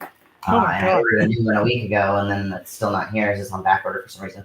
But yeah, I randomly discovered when I was going through my pictures, making sure everything was backed up, so I didn't lose anything and all that stuff. I found the Google OneDrive, or not the Google OneDrive, but like Google Photos is different than Google Drive and different than Google OneDrive. And I'm like, how many freaking drives does Google have to store all my shit? Well, I haven't used the Google Photos in like 5 years. So I clicked on it. I'm like, what is this? I got like over 3,200 pictures on there from 5 years ago. So I got like baby Vividly Vixen porn on my phone. Right? It's not baby, but like it's baby me. It's 5 years ago or more. So I've been going through all of that stuff, and like I'm already posting some of that because it's just freaking hilarious. There's some weird stuff going on in there, but there's all kinds of stuff. So I think I've been the weird one lately. I've just been Christmas and like New Year's just wiped me out. It took me a solid week. In at least a week and a half, just even or 2 weeks to recover from all of that. Like, like with family and the kids and traveling and yeah, so it's been a lot. And then I've been heartbroken a little bit lately too. So that's been a big fucking kicker in my day, that's for sure. But I don't know, as far as weird stuff goes, I mean nothing too crazy. That's good. No, we got to crazy. It makes me well, that's true though. I mean, and so we got a question that brings us right back into crazy. Strange question. What is the Tiki Freaky? Is an adult swingers club? Because I tried to look it up. Of course, Jason goes right to work. He's also a big fan of Happy Hour podcasts as well. So he kind of knows those ins and outs. You want to tell us a little something about it? And afterwards, your friends that popped on, did they get stalked by the strange cameramen too or no? Which one? Remember that you said there was a weird camera guy taking pictures of you from like the corner, and he had his pants down or something. You were telling us that story last time. It happens like all the time. I don't remember which one it was I told you about. I went to a club on New Year's down in Pompano Beach, and It was a gentleman's club, and like I've never been in a classified gentleman's club before. This thing was a fucking palace. Like, why are there not women's clubs like this? Like rooms off to the side where you could get blowjobs, and like there's like the spa, and there's like 5 different bars just on one level, and then you go to the upstairs and there's mirrors everywhere, and like it was crazy. And I went into like one of like the blowjob booths, but I was getting the blowjob technically. But yeah, and then I just think this random dude who's wearing a mask with horns on it, like from some horror movie, and he peeks his head in through the curtain, and he's just watching me receive oral. I'm like, hi, are you like the fucking devil or what? Like, it was creepy. And then he just stood there and watched, and then I made a big mess, and I was like, oh, I need a towel. And the guy that I was with was like, well, you're gonna have to go get one. And I was like, no. I jumped up and I like grabbed that dude with the devil crazy mask on. I was like, go get me a fucking towel. You just watched that show, go get me a towel, bitch. So yeah, he went and got me a towel. But yeah, that was an interesting place, crazy place to go show up to and whatever. It was a fetish factory. It was a fet ball fetish factory. But yeah, I totally went sidetracked on that. My bad. That's all right. You know, I have to do that occasionally. when we talked about the improv of stories, that's kind of how this Yeah. show works. We like to fly by the seat of our pants a little bit. Yeah, what was the original question? I'm totally drawing a blank now. So Jason wanted to know exactly. Oh, Jason wanted to know about okay, so secrets. Right. Secrets is a lifestyle resort in Kissimmee, Florida. And their website is like secretshideawayfl.com, I think, something like that. Anyways, so it's the Freaky Tiki couple are friends of mine that own a room there. It's like an old Ramada Inn that was purchased privately, and then each of the rooms of the Ramada Inn were sold off, and then it's been completely renovated since then, since the inception. So all the rooms are really cool and everything. So everybody who owns a room there, like they name it something when they're done, when they're finished like renovating it. So their specific room is the Freaky Tiki. I feel like it's like 220. What room number is yours? Is like 221, 220, 219. I don't know. I'm trying to advertise for you guys. I can't remember.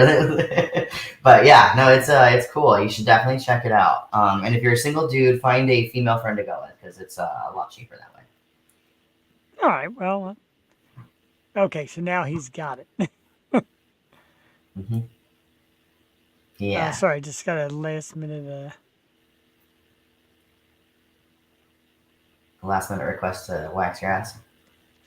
Oh, that's 24/7. It happens all the time. Now that, sorry. Now that Jason. I don't even think I've ever had anybody else to wax my ass before. You want to do mine? You want to swap out? You can wax mine. I'll wax yours. Yeah, sure, of course. Isn't that kind of the way this is all working? Did you hear what I just said? Yeah. Yeah. Oh, okay. You weren't blushing when you responded. I was a little impressed. Well, you know. Freaky little Tiki 220. Just to clarify, 220 for Freaky Tiki. That's a cool Room room. 220. And Yeah. you weirdos with your cameras are not getting free shoes. Yes. Well, they might now. So you just told me you were gonna wax my ass, and you said that with a straight face. Yeah, I did. Right. All right. You're up in your game a little bit, Jeff. Yeah, I got it. I get beat up here a lot. I gotta up it just a little bit. I gotta toughen you up somehow. You're getting there. You're definitely getting there. It's a start, and that's kind of like what Happy Hour does to me too. It kind of gives me a little bit of a different voice. And everybody, like a lot of my friends I watch, like you're totally different there. I'm like, well, I'm not. The approach is different. Yeah. Well, and then as let's put him on the cross and wax it. Yes. Jesus Yep. Christ. Down. Yeah. I have a St. Andrews cross. I will wrap your ass up to that thing, and yeah, that sounds fun. We'll do that. Now We'll I wax. might be blushing. Yeah. Yeah, now I'm blushing. Absolutely. Because that just sounds scary, and it's better when a big group of people are all into it. It kind of makes it more fun, though, right? Yeah, it definitely does. It's like a me against the world thing. your asshole against the world. My asshole against the Yeah, world. if you don't have to see them, then you know what? It's just out of sight, out of mind. Poor little That's thing. kind of how I feel about people watching me. Like, fuck, it's like, that's cool. I know that they're there, whatever. But like, I get mentally distracted by like seeing that they're there and like watching like the facial expressions and like whatever physically they're doing and whatever. And I'm like, it's cool. I like knowing that I'm being watched, but like, I don't want to actually see it because then it detracts from like my pleasure on the situation.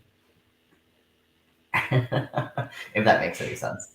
It does make sense in a weird way, and people think like, people love being watched. Not really. I don't know how well I'd be A lot being of watched. men like being watched, and then there's like Really? a few select women that are like, yeah, it's all about me, pay attention to me, like self, like the usually the really loud, like attention whores, essentially. Like, no offense to anybody that is one, love you guys. Because I'm not one. I love hanging out with people that are, because then I can just kind of sit off to the side and like observe and watch and then, like get my laughs in, whatever. But yeah, I've never been one of those like attention whores personally.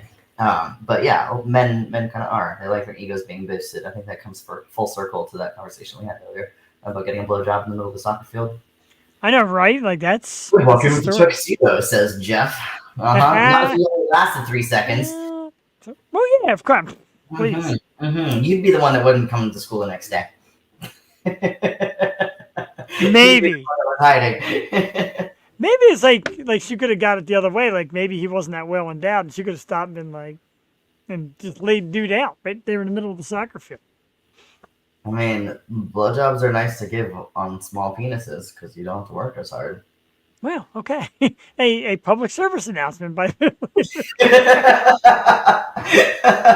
Well, I mean, it's true. I have a neck injury, like really bad, so like I can tell if I put some work in. It's like during like near the end of it or like right after. It's like, oh my god, I'm dying. Like I'm not gonna be able to like turn my head tomorrow. And there'll be times where I'm like I don't know. I can't even walk down the grocery aisle and like turn my head. I have to turn my whole upper body. I'm kind of fixated anyways in one direction. Like that's as far as I can turn my head to the left. My neck is all fucked. So, Oh, wow. That's something that I would notice. Vix just got a bridal. Didn't realize it was for Secretary of the Kentucky Derby by 29 pounds. 29 pounds. Jesus Christ. I don't understand. Um, I mean, I'm all about horse racing. I actually used to be an assistant trainer in Kentucky at Churchill. did you Downs. really? Yeah, but I I don't didn't understand. I don't understand what that meant. Bridles are 29 pounds. That's the handicap. That's the saddle pad actually has the weights in it, not the bridle. For some reason, I'm fearing that it's a Probably getting penis. too literal. Yeah, I'm fearing it's a penis reference, and 29 pounds scares the hell out of me. I mean, there's not even babies that are 29 pounds. There's no penis 29 pounds. Well, horse ones maybe. Yeah, I mean, those things. Well, did you know the average length of a horse dick is? No, 3.5 feet. 3.5 feet. Yes. And it's not just the part that you can see because it goes into the sheath, but the whole entirety of the structure is 3.5 feet long. 3.5 feet. Jesus Christ. And there's people that want to act in videos with that. That's just, oh my God. Yeah, they can't even fit the head in. They try. Right? Ugh. Jason, of course, wants to know about pee videos. It's his thing. He gets into pee videos. Yeah, I mean, that's cool. There's lots of people that are into piss videos. I've not done any piss videos. I have had people that have asked me to do it. I've had people ask me to just, they want to be my toilet slave. I think we talked about that last time I was on here. Wow. I had 2 in one day. It was really random. But yeah, no, I've had some people like request, not recently. But yeah, they just want to like open wide and lay underneath me while I take a piss on their face. Okay. Okay. I have not done it. I'm not against it. I would do it if the time called for it. If I was the time and place. The thing is, that people want things, but then when it comes down to it, they end up backing out. So it's like, how serious are you? And then that's why you end up putting money on it. It's like, well, if that's what you want custom content like that, or like that's something that you want for yourself. Okay, well, put your money where your mouth is, because then once they do, it's like a deposit on a house, right? Like that they're serious and they're not going to waste your time. Right. So I don't care. I would do it for free, but the waste of time, that's not free for me. So I think that's the kicker. Time is money. Exactly. So that's why I'm thinking me getting like tied down to the cross will commit me to this whole waxing ordeal, because I'm kind of scared half to death now as it gets. Because we're just gonna like saran wrap you to it. You can't go Right. anywhere. Jesus. Wow. That gave me chills. I got like a chills up and down my spine. Um, You're excited now. a little bit, yeah. And then we'll throw you in the cage on the puppy dog leash with the collar and a little bowl of dog food and some water and like let you know when you're allowed to eat and drink. Yeah, I just want my head pet. Good boy. Yeah. You're a good boy. Who's Which a good boy? Yeah, I Which want to head? be. Yeah. Well, yes, exactly. Depends on how well the dog's being pet. This depends on how good the dog is. Wow, man, I'm gonna be a good dog. Uh, so speaking of like weird things and weird fetish, etc., I saw this story and I had to bring it up because I find this absolutely hilarious. Didn't really give any names, but I lost it. Anyway, so there was a woman whose former roommate was a Victoria's Secret model, and they got in this little thing called Poop Gate. And apparently, the former roommate of this Victoria's Secret model started talking about how she collected used toilet paper. Oh, she stuffed it in a suitcase, Yeah, like she's tampons and right. used toilet paper. Yeah. Yeah, dirty used tampons and used toilet paper in a suitcase.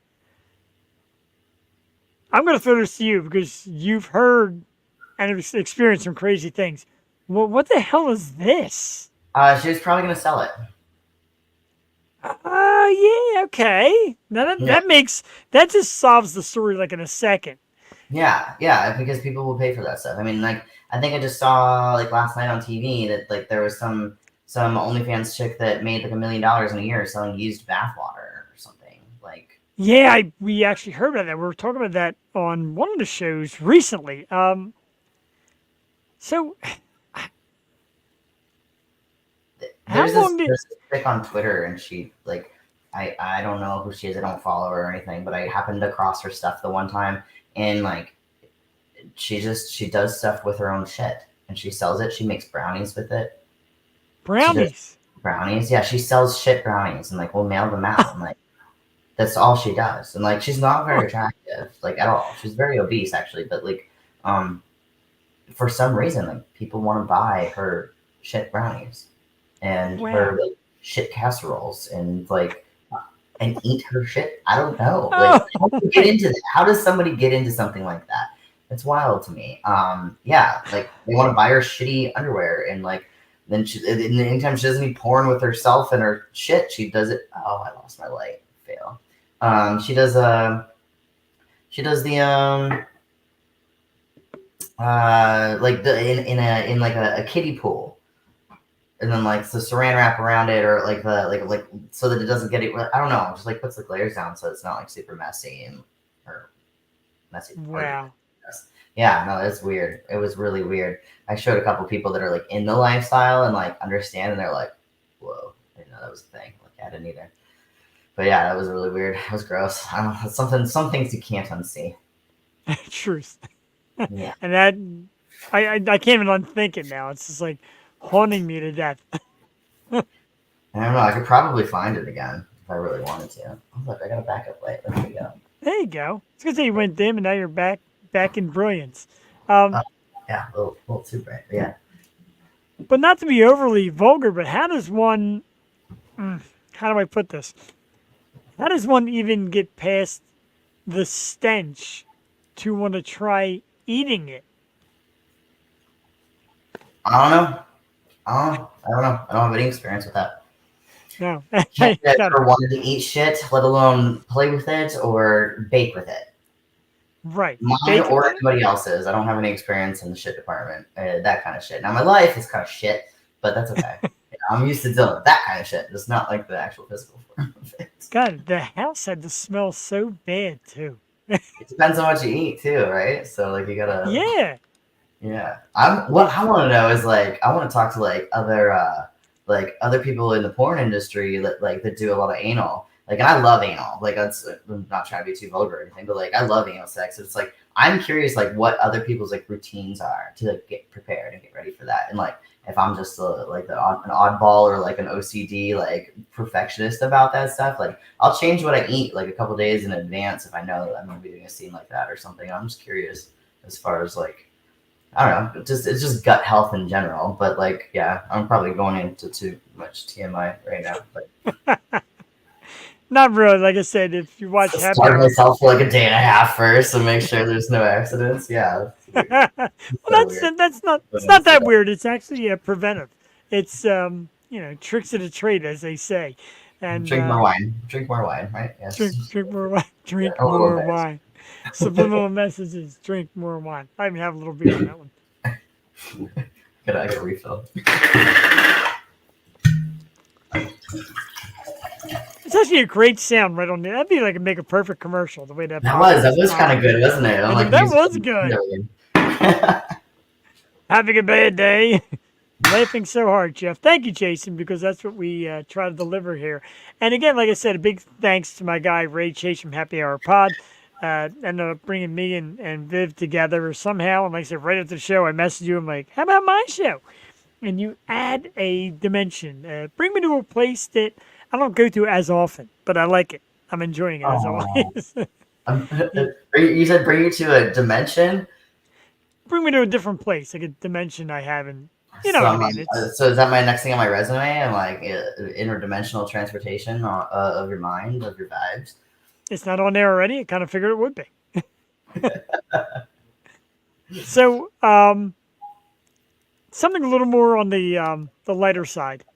Not really, because it's on the crazy side.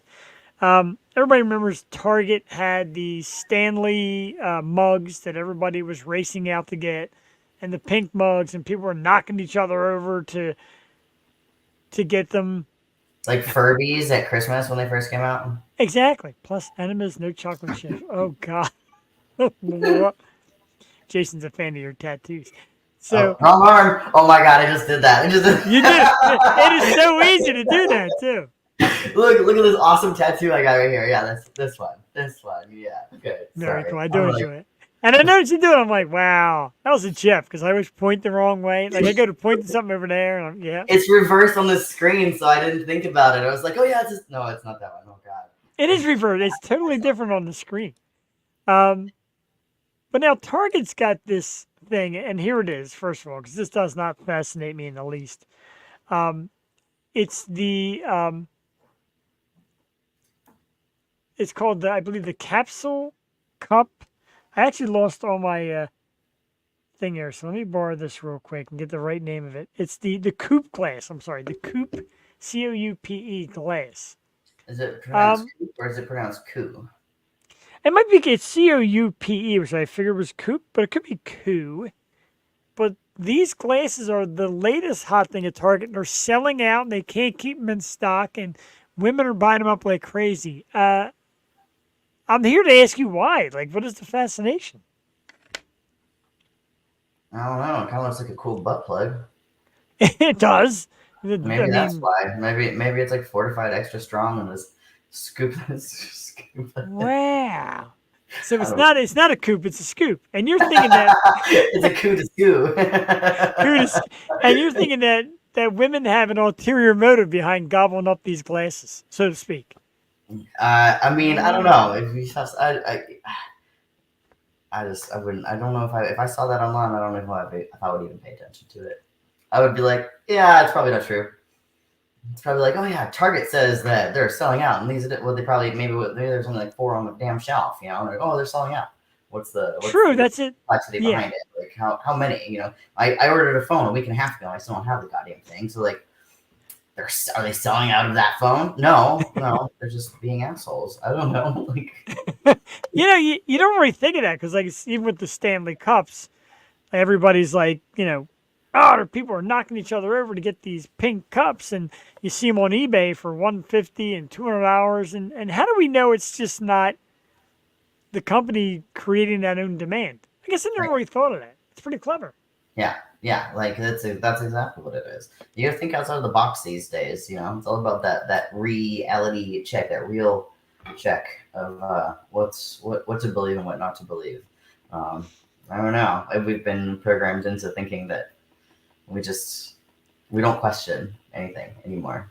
But as far as like Right. stuff that gets sold out, okay, maybe around Christmas, and yeah, maybe the new next big freaking toy fad, like Hello Elmo or whatever that was, and like the Tickle Furbies Me and Elmo, the Cabbage Patch Furby. dolls in the '80s, and yeah, like that's different. I can understand that. And then when COVID happened, then like everything was shut down and everything was on back order or delayed or whatever, just because of the lack of workers and all the stipulations and limitations of the workforce, depending on where the places were or the factories were or how far it had to be shipped and all that crap. So, I mean, I don't know. I mean, I've gone to the damn grocery store and they've been sold out of milk. Does that mean I'm gonna have to pay like 10 times the price the next day? No, it comes in every day.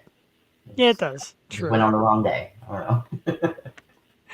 And then here I sit here and talk about the silliness of supply and demand while I have a wall full of collectible figurines. So I'm not the guy to ask.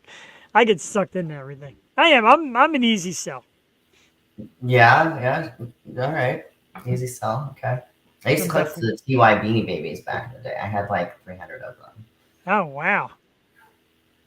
I still have friends that still have some that are in their 40s now, and they still have them. It'll be Well, worth something someday. All right. I don't feel that bad. I never do. I'm a child forever mentally, as I I talk just about. collect sex toys. That's kind of like been my thing. Butt plugs, glass, metal, whatever. All the different glow in the dark colored dildos and shit like that. I mean, I don't know. I think at least if you can use them, then it's a collection worth investing into. Not Sure. like they just sit in a box on a shelf like yours. Right, true. And then you, yeah, my toys and your toys have a lot different activity.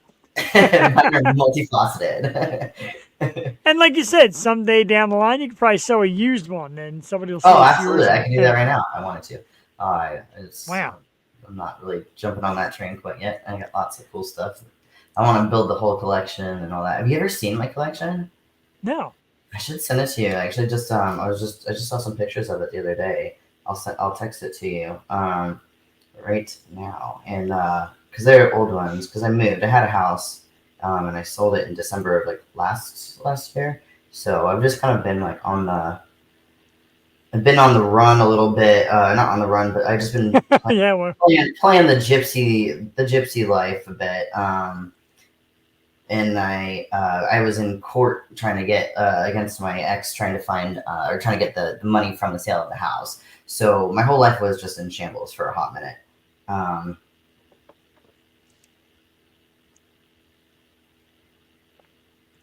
little Jeopardy music. No, No, kills the buzz. what? Okay, all right. Well, I sent you one. There you go. I texted to you.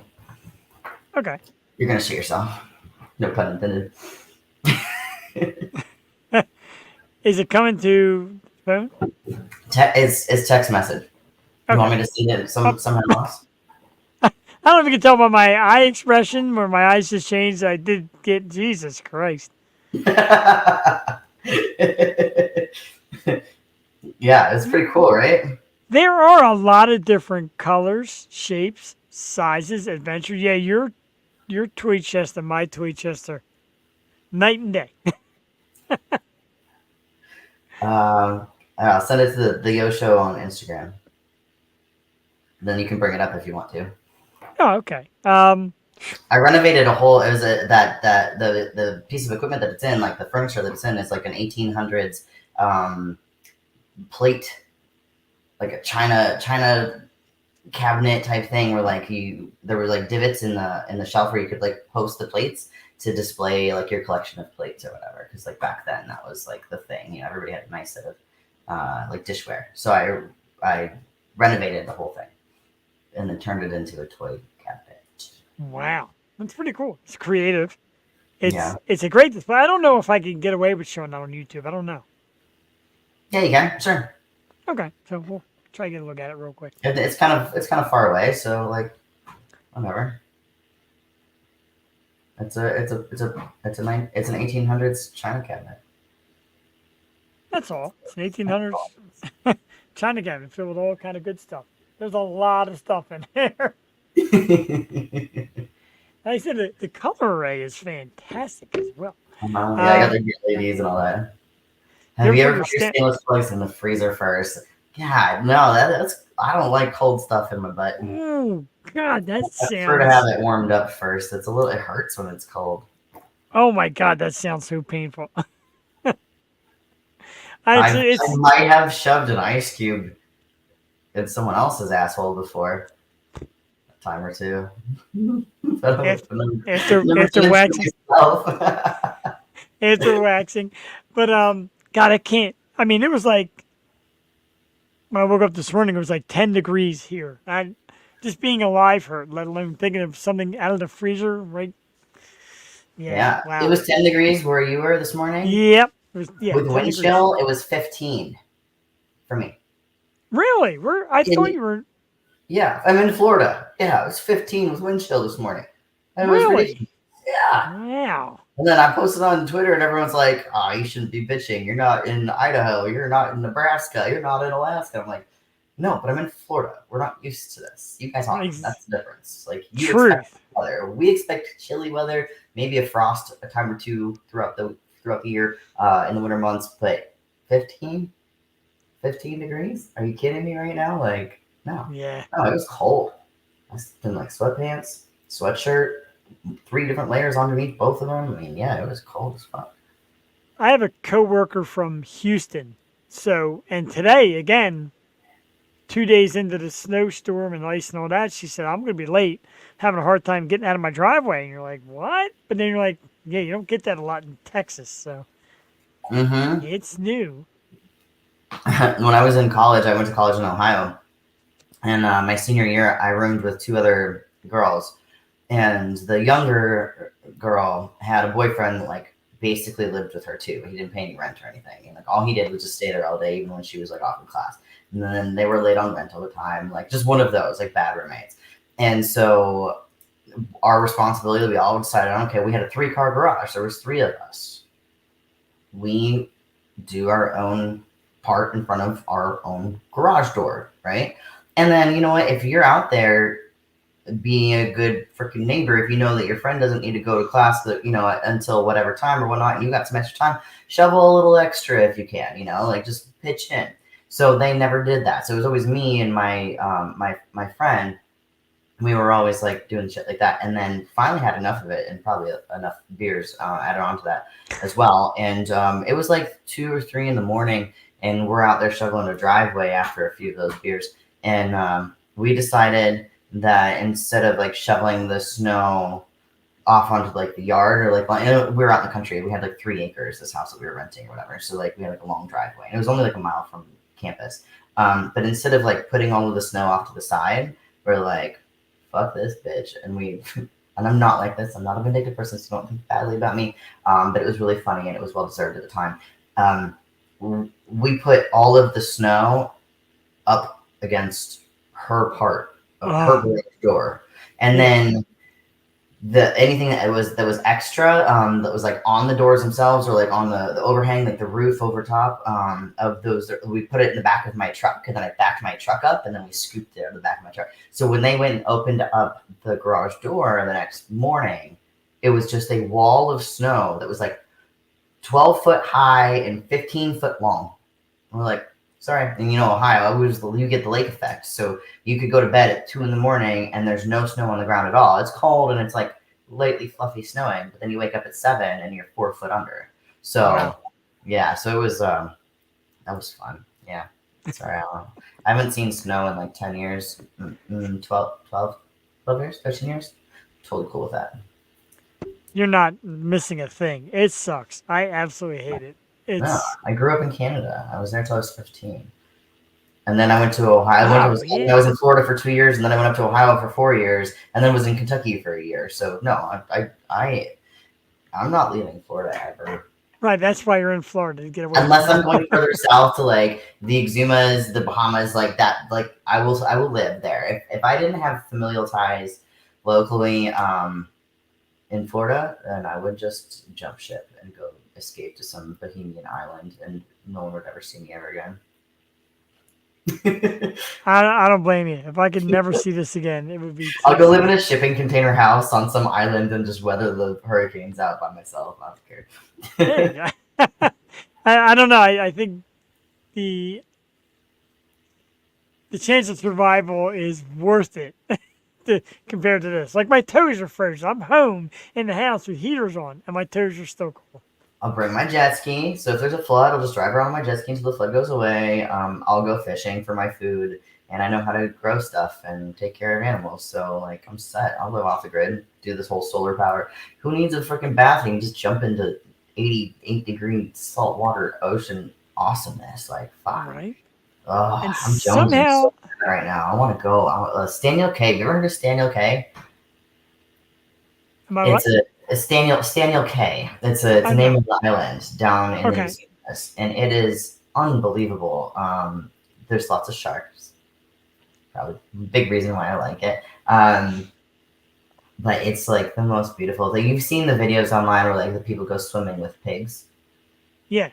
Yeah, so it's like one of the main islands that does that. And the reason why there's pigs on one of the uninhabitable by human people population islands, the people on the main island need a place to raise their livestock, and the island that they're on isn't big enough for livestock. So they throw their livestock onto a neighboring island, and this specific instance were the pigs. And then there's like the yacht clubs and whatever, and any of the scraps left over from dinners, from meals, from all the like the wealthy people going and eating. They don't eat all their stuff. They save all of those scraps, and at the end of every day, and they go back to the island, or first thing in the morning, they go to the island and they give the pigs all of the scraps. So it's a full turn thing, which is just amazing, and it's beautiful that like they take care of these pigs. They're wild-ish, mostly wild, but they feed them. They don't throw anything usable out, and all of the leftovers goes to fuel. They kill a pig maybe like once a month, and it feeds a whole island population of 25. I mean, it's cool. But yeah, the swimming pigs. It's just amazing. I'm so jonesing right now. My mom is there right now. Wow. I can picture you like you were talking about the jet ski and like hurricane destruction. Somehow I picture you on the jet skis just driving through hurricane destruction with Fuck like yeah. the glistening hair and the big smile. Even through destruction, you're loving every minute of it. Oh my god! Yeah, actually, I have a YouTube channel that I haven't updated forever because my ski broke down. I have 3 skis, but my main ski broke down. But yeah, I used to have a YouTube channel that was just like me and all my jet ski adventures, and it was I had a Sea-Doo Spark Tricks, and then it was all souped up like to the nth degree. There's nothing else you could do to it. It's pretty awesome. And it's like a dirt bike, but like on the water. So like I can do like water wheelies or like, and you stand on it. Like you pull it up, if you get enough like oomph to it, there's back pedals you stand on, and you gas it and yank it up, and then you can just sit there and like catwalk across the water. And like if you have your trim brought to like tilted to a certain degree and you hit like a good wake, I mean you can get 15 foot of air on that thing. Oh my god. Like, oh, it was the best. Yeah. Yeah, my ski broke a year ago. My life's been a mess. I gotta like figure my shit out. We'll get there. I'm what we call like redneck rich. Like I don't got a lot of money in the bank. It's all sitting in the fucking front yard.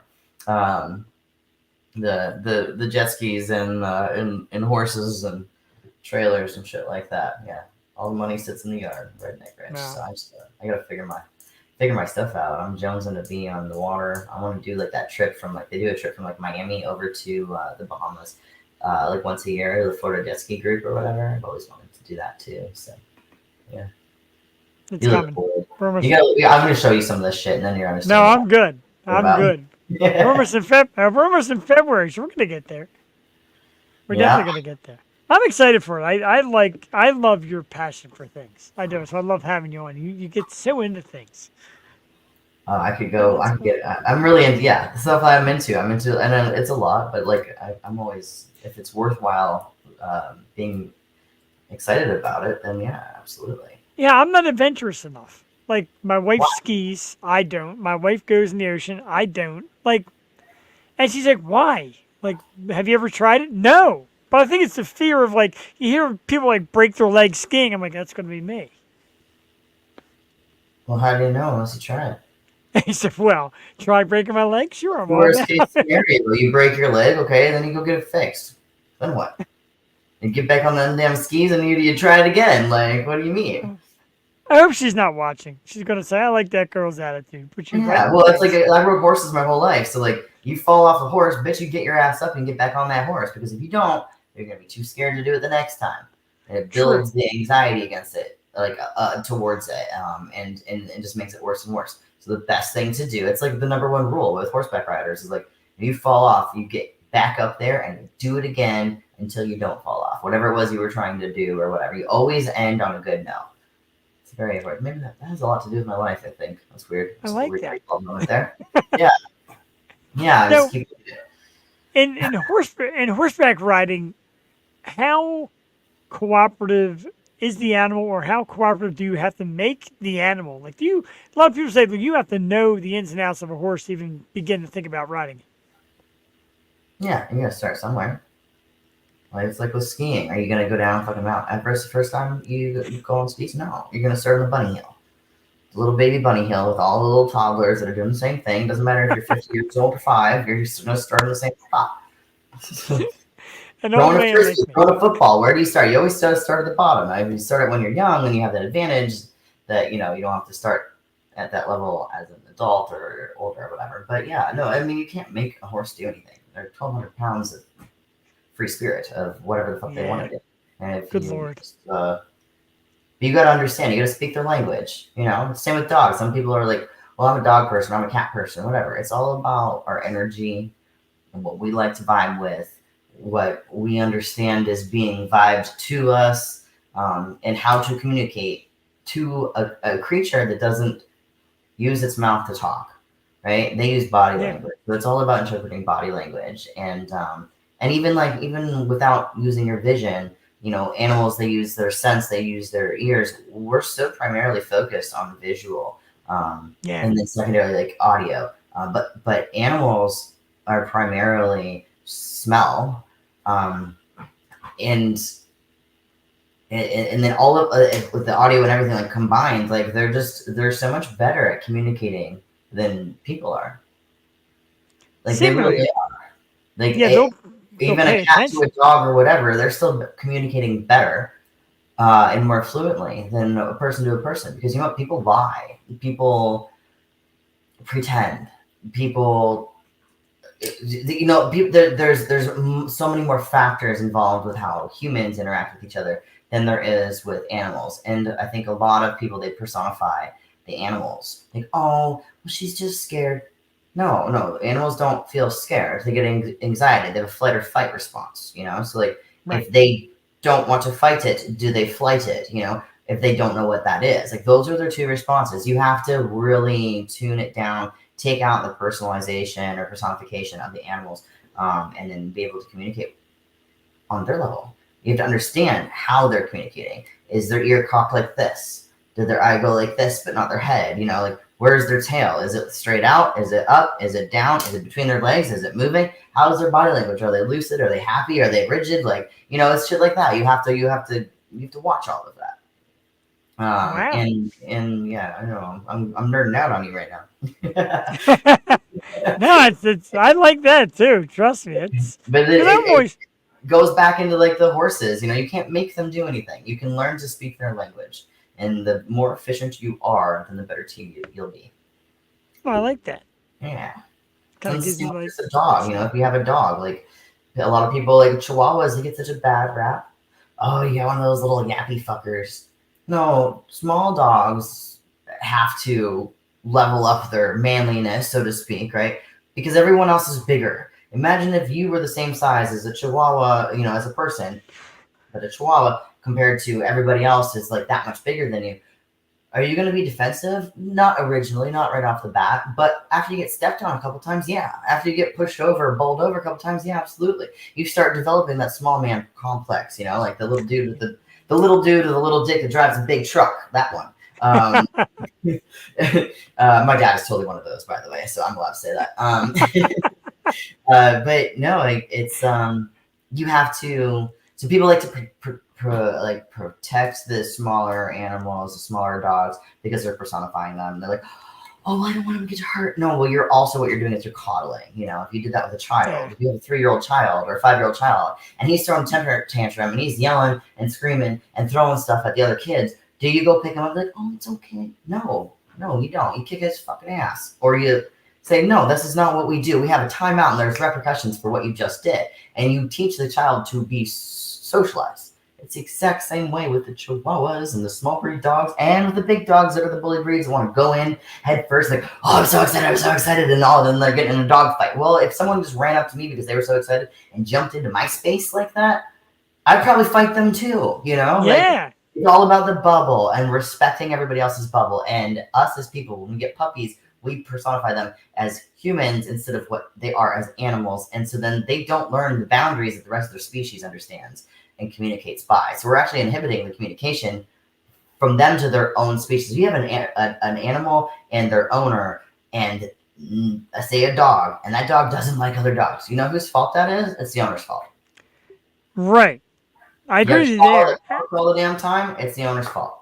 That dog is not socialized. That dog doesn't have boundaries, rules, limitations. Doesn't, they weren't socialized the same way. They were coddled, or they were, oh, but he's so cute, or here, I'm going to throw you another treat. Yeah. I coddle the hell out of my dog. It's okay at a certain point. Certain things is okay. You don't have to be a freaking Hitler the whole damn time. But it's just effective, and it's most effective if you're strict, at the beginning. That's why as kids, we go to school to learn the rules, to learn the language. Dogs and cats, and horses and whatever, they have a shorter lifespan than us. So their 2 years is our 15, Yeah. So, Makes sense. Yeah. I don't know. Sorry, that was a really random tirade. My bad. No, that's good though. It's very intuitive, and it's great, right off the cuff. And because I always am fascinated by the thought of animals. Mine aren't really tough dogs, they're little ones, but they will aggress to protect the house. Like they perch on the steps and they look out the window, and if anything comes in the yard, they're going at it. They're getting aggressive because they're. But do they stop when you tell them to? Not really, no. Then that's on you. That means that you're not the pack leader in the house, because the pack leader says stop, you stop. Pack leader says shut the fuck up, you shut the fuck up. And if you don't, you're gonna get your ass kicked. You look, Caesar Milan was the most epic TV show to ever hit Animal Planet, ever. And he's a Hispanic guy that as a kid, he would go off into the hills and watch the wild packs of dogs and would observe their body language and how they communicated with each other. And he started imitating it. And he turned he's in Hollywood, and he's got he was big 20 years ago, 15, 20 years ago. He definitely revolutionized the way of thinking as far as animal behavior and stuff like that. He was really fantastic. Yeah. Anyways. It's okay to tell me to shut up sometimes. I just keep rambling. No, it's definitely good because that's what we do here. We're here to talk and entertain and share news stories and all that. It's talk about dogs and dildos and tarot cards and all kinds of shit. You're all over it, and I love that. I am all over the place tonight. I like the variety. I love having you aboard. It's always a good time, and we had a great guest tonight. We all seem to click cool, and excuse me, I'm losing my voice. You need another beer? No, it's a little sick. I'd bring you one if I could. I'd appreciate that, but God only knows what you do to me. You probably bring that little magic suitcase with you there, and a little bit of that too. I'll just put it right in the cleavage. I'll deliver it to you. Here you go, Jack. There you go. Now that's a program that people would be watching for sure. I have a picture of me holding Jenna Berry's ice cream in my tits.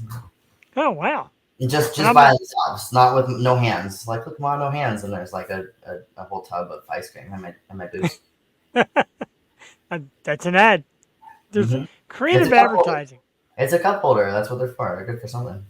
For me, they're good for a lot of things. I know women hate them. And a cup holder. My wife hates hers. Hates Why? the size. She thinks they're too big. She hates them. Yeah. She complains about it a lot, but fix it.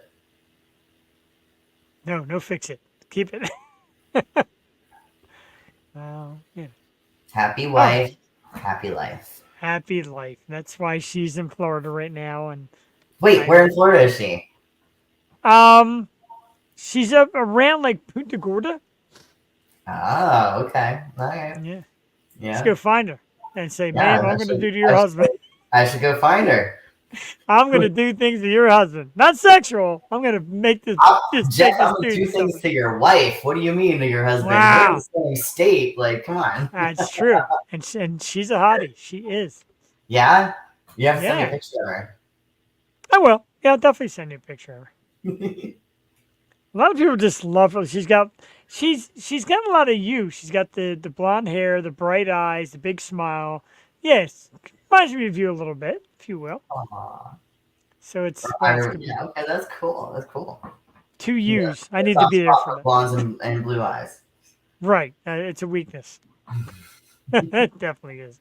But this has been awesome tonight, and so we're coming near the end. And of course, I want to give a big thanks to Jaime Andrews before we leave tonight. The new book, of course, is The Brink, a memoir. It's out right now, and you can find her on Instagram at jmendrews and Facebook at Jaime Andrews. The website www.jamieandrews.com, and don't forget to get the scoop on Vividly Vixen. You can check her out on Instagram at Vividly Vixen.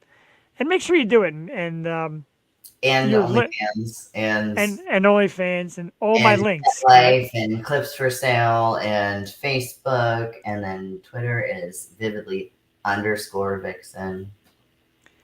Thank you for laying all them out. Because I ran late tonight, so I didn't get the chance to type your stuff up. But I know you love to talk about it. And like I said, having you here is, to me, just a lot of fun because I love the smile. It's always there. I talk about it a lot. And you're just You're so... smiling at me and blushing, and I just have to smile. It's your fault. What do you mean? I'm a blusher. I am. But you're terrific at marketing yourself with the confidence of everything you do. And I find it to be really awesome. I've become a big fan of yours since meeting you the first time out. And I love having you here. And I thank you. I can't thank you enough. And even tonight, you're like, I'm going to be a little bit late. That communication stuff, that's perfect. And I think, it wasn't even late. It was my damn Nice. right here. I was literally like logged in. I was like 7:59. I'm on point. Like I Here was we go. driving like 75 miles an hour. I had an hour and a half drive to get here. I can't even right now. I made it time to spare, and I still had hiccup. Anyways, it happens. It's the magic of going live. And someday down the road, when we're watching weekly the Vividly Vixen show, you realize strange things happen when you go live. It never fails. And the craziest moments, like the moments you get these guests and you hype them up for months, and then they come on that night and it's and it's like computer freezing. You're like, yeah, that figures. So the whole it cell happens. phone. I'm in a car and I'm driving. Like, yeah, hi. So did you prioritize this or not? Obviously you didn't. Okay, got it. That's okay. Yeah. We still make it work either way. One last thing before you go. Jason always asks everybody this, and I don't know if you're familiar. I don't know how often you get up this way, but he's asked if you've ever been to Exotica in New Jersey or a different Exotica somewhere else in the U.S. Okay, I've never been to New Jersey. Oh, you're not One, missing my last best friend, she was from New Jersey. I think I've had all of that I need in my life. Yes, I've been to Exotica in Miami. Miami. That's gonna be a live one. Yeah, it was a good weekend. So I'm probably gonna hit my first one when it's now. I guess it's every year because Happy Hour Pod invited me, and I mentioned to my wife and she's like, yeah, I'll go. So now I gotta. How are you gonna bring the missus? Yeah, so that'll be interesting. There you go. I gotta still manage to be this with the missus watching right behind me. No sweat. Just tell her she's got free reign. She can do whatever she wants, and then you know what? The door opens for you too. Trust me, she's gonna talk to every soul in the place and run around and touch everything, and Perfect. she's not shy. Like a candy store. I like Right? your boobs. Hey Jeff, buy me some boobs. Come here and let me know these boobs. Whose boobs are better? Do you like them? Do you want feel them, Jeff? Feel them. You want them? You want me to have those? Yeah, you're gonna buy those boobs for me, aren't you, babe? Yeah, you're gonna buy them tits for me. Yeah. I love feeling boobs. I love boobs. It's the should be the It is. tagline of the episode. But I love we boobs. Yeah, that's the tagline. Because I said notice Ray does it. I said it's a tagline. That might be Mhm. I love boobs. But again, thank you so much. Always a blast. I love having you. You're just terrific. You're one of my favorite people, and we're gonna invite you back again real soon to guest co-host with us. And you're just amazing. I thank you so much as always. Oh, thank you for having me on. You're the best. You're like one of my faves for sure. So I Thank you. appreciate the opportunity and the fun night. Way better than going out to the bar and drinking myself out of my sadness. So There you go. You get a little happiness here. You get this guy that just brags about your big smile, and then you flash the big smile. I'm definitely getting that T-shirt, Jason, that says "I love boobs." Why not? We're going to take you out with the music of Saint Ricketts. Of course, it is the Catalyst. It is our weekly song, and I'll remind everybody, real quick, Tuesday night, the Yo Show, 8 p.m. is Jewel Tady's birthday. We celebrate Jewel's birthday on the Yo Show on Tuesday night. And next Wednesday night, we have a awesome young singer, Jade Sklar. So we got some busy stuff coming up next week on the Yo Show. And it's lots of stuff. Follow us at www.theyoshow215.com for updates. Let's get the hell out of here, Miss Vividly Vixen. Thank you. Love you. See you soon. And for everybody out there, thanks for tuning in. bye. And goodbye. Let's get the music some vibe. There we go.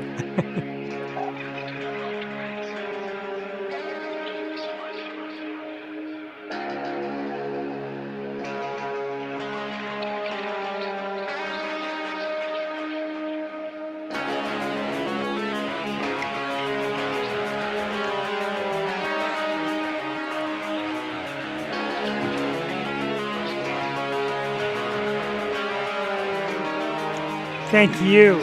Wow.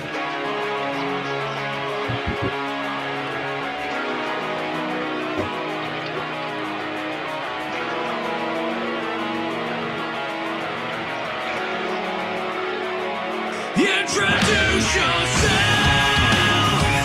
Can't do it a fire. You have all the reason to begin again. Honor this desire. Do you hear the call? Coiling the wire. You have all the reason to begin again. Honor this desire. I have found the catalyst, and I have found the catalyst in you. Understand yourself.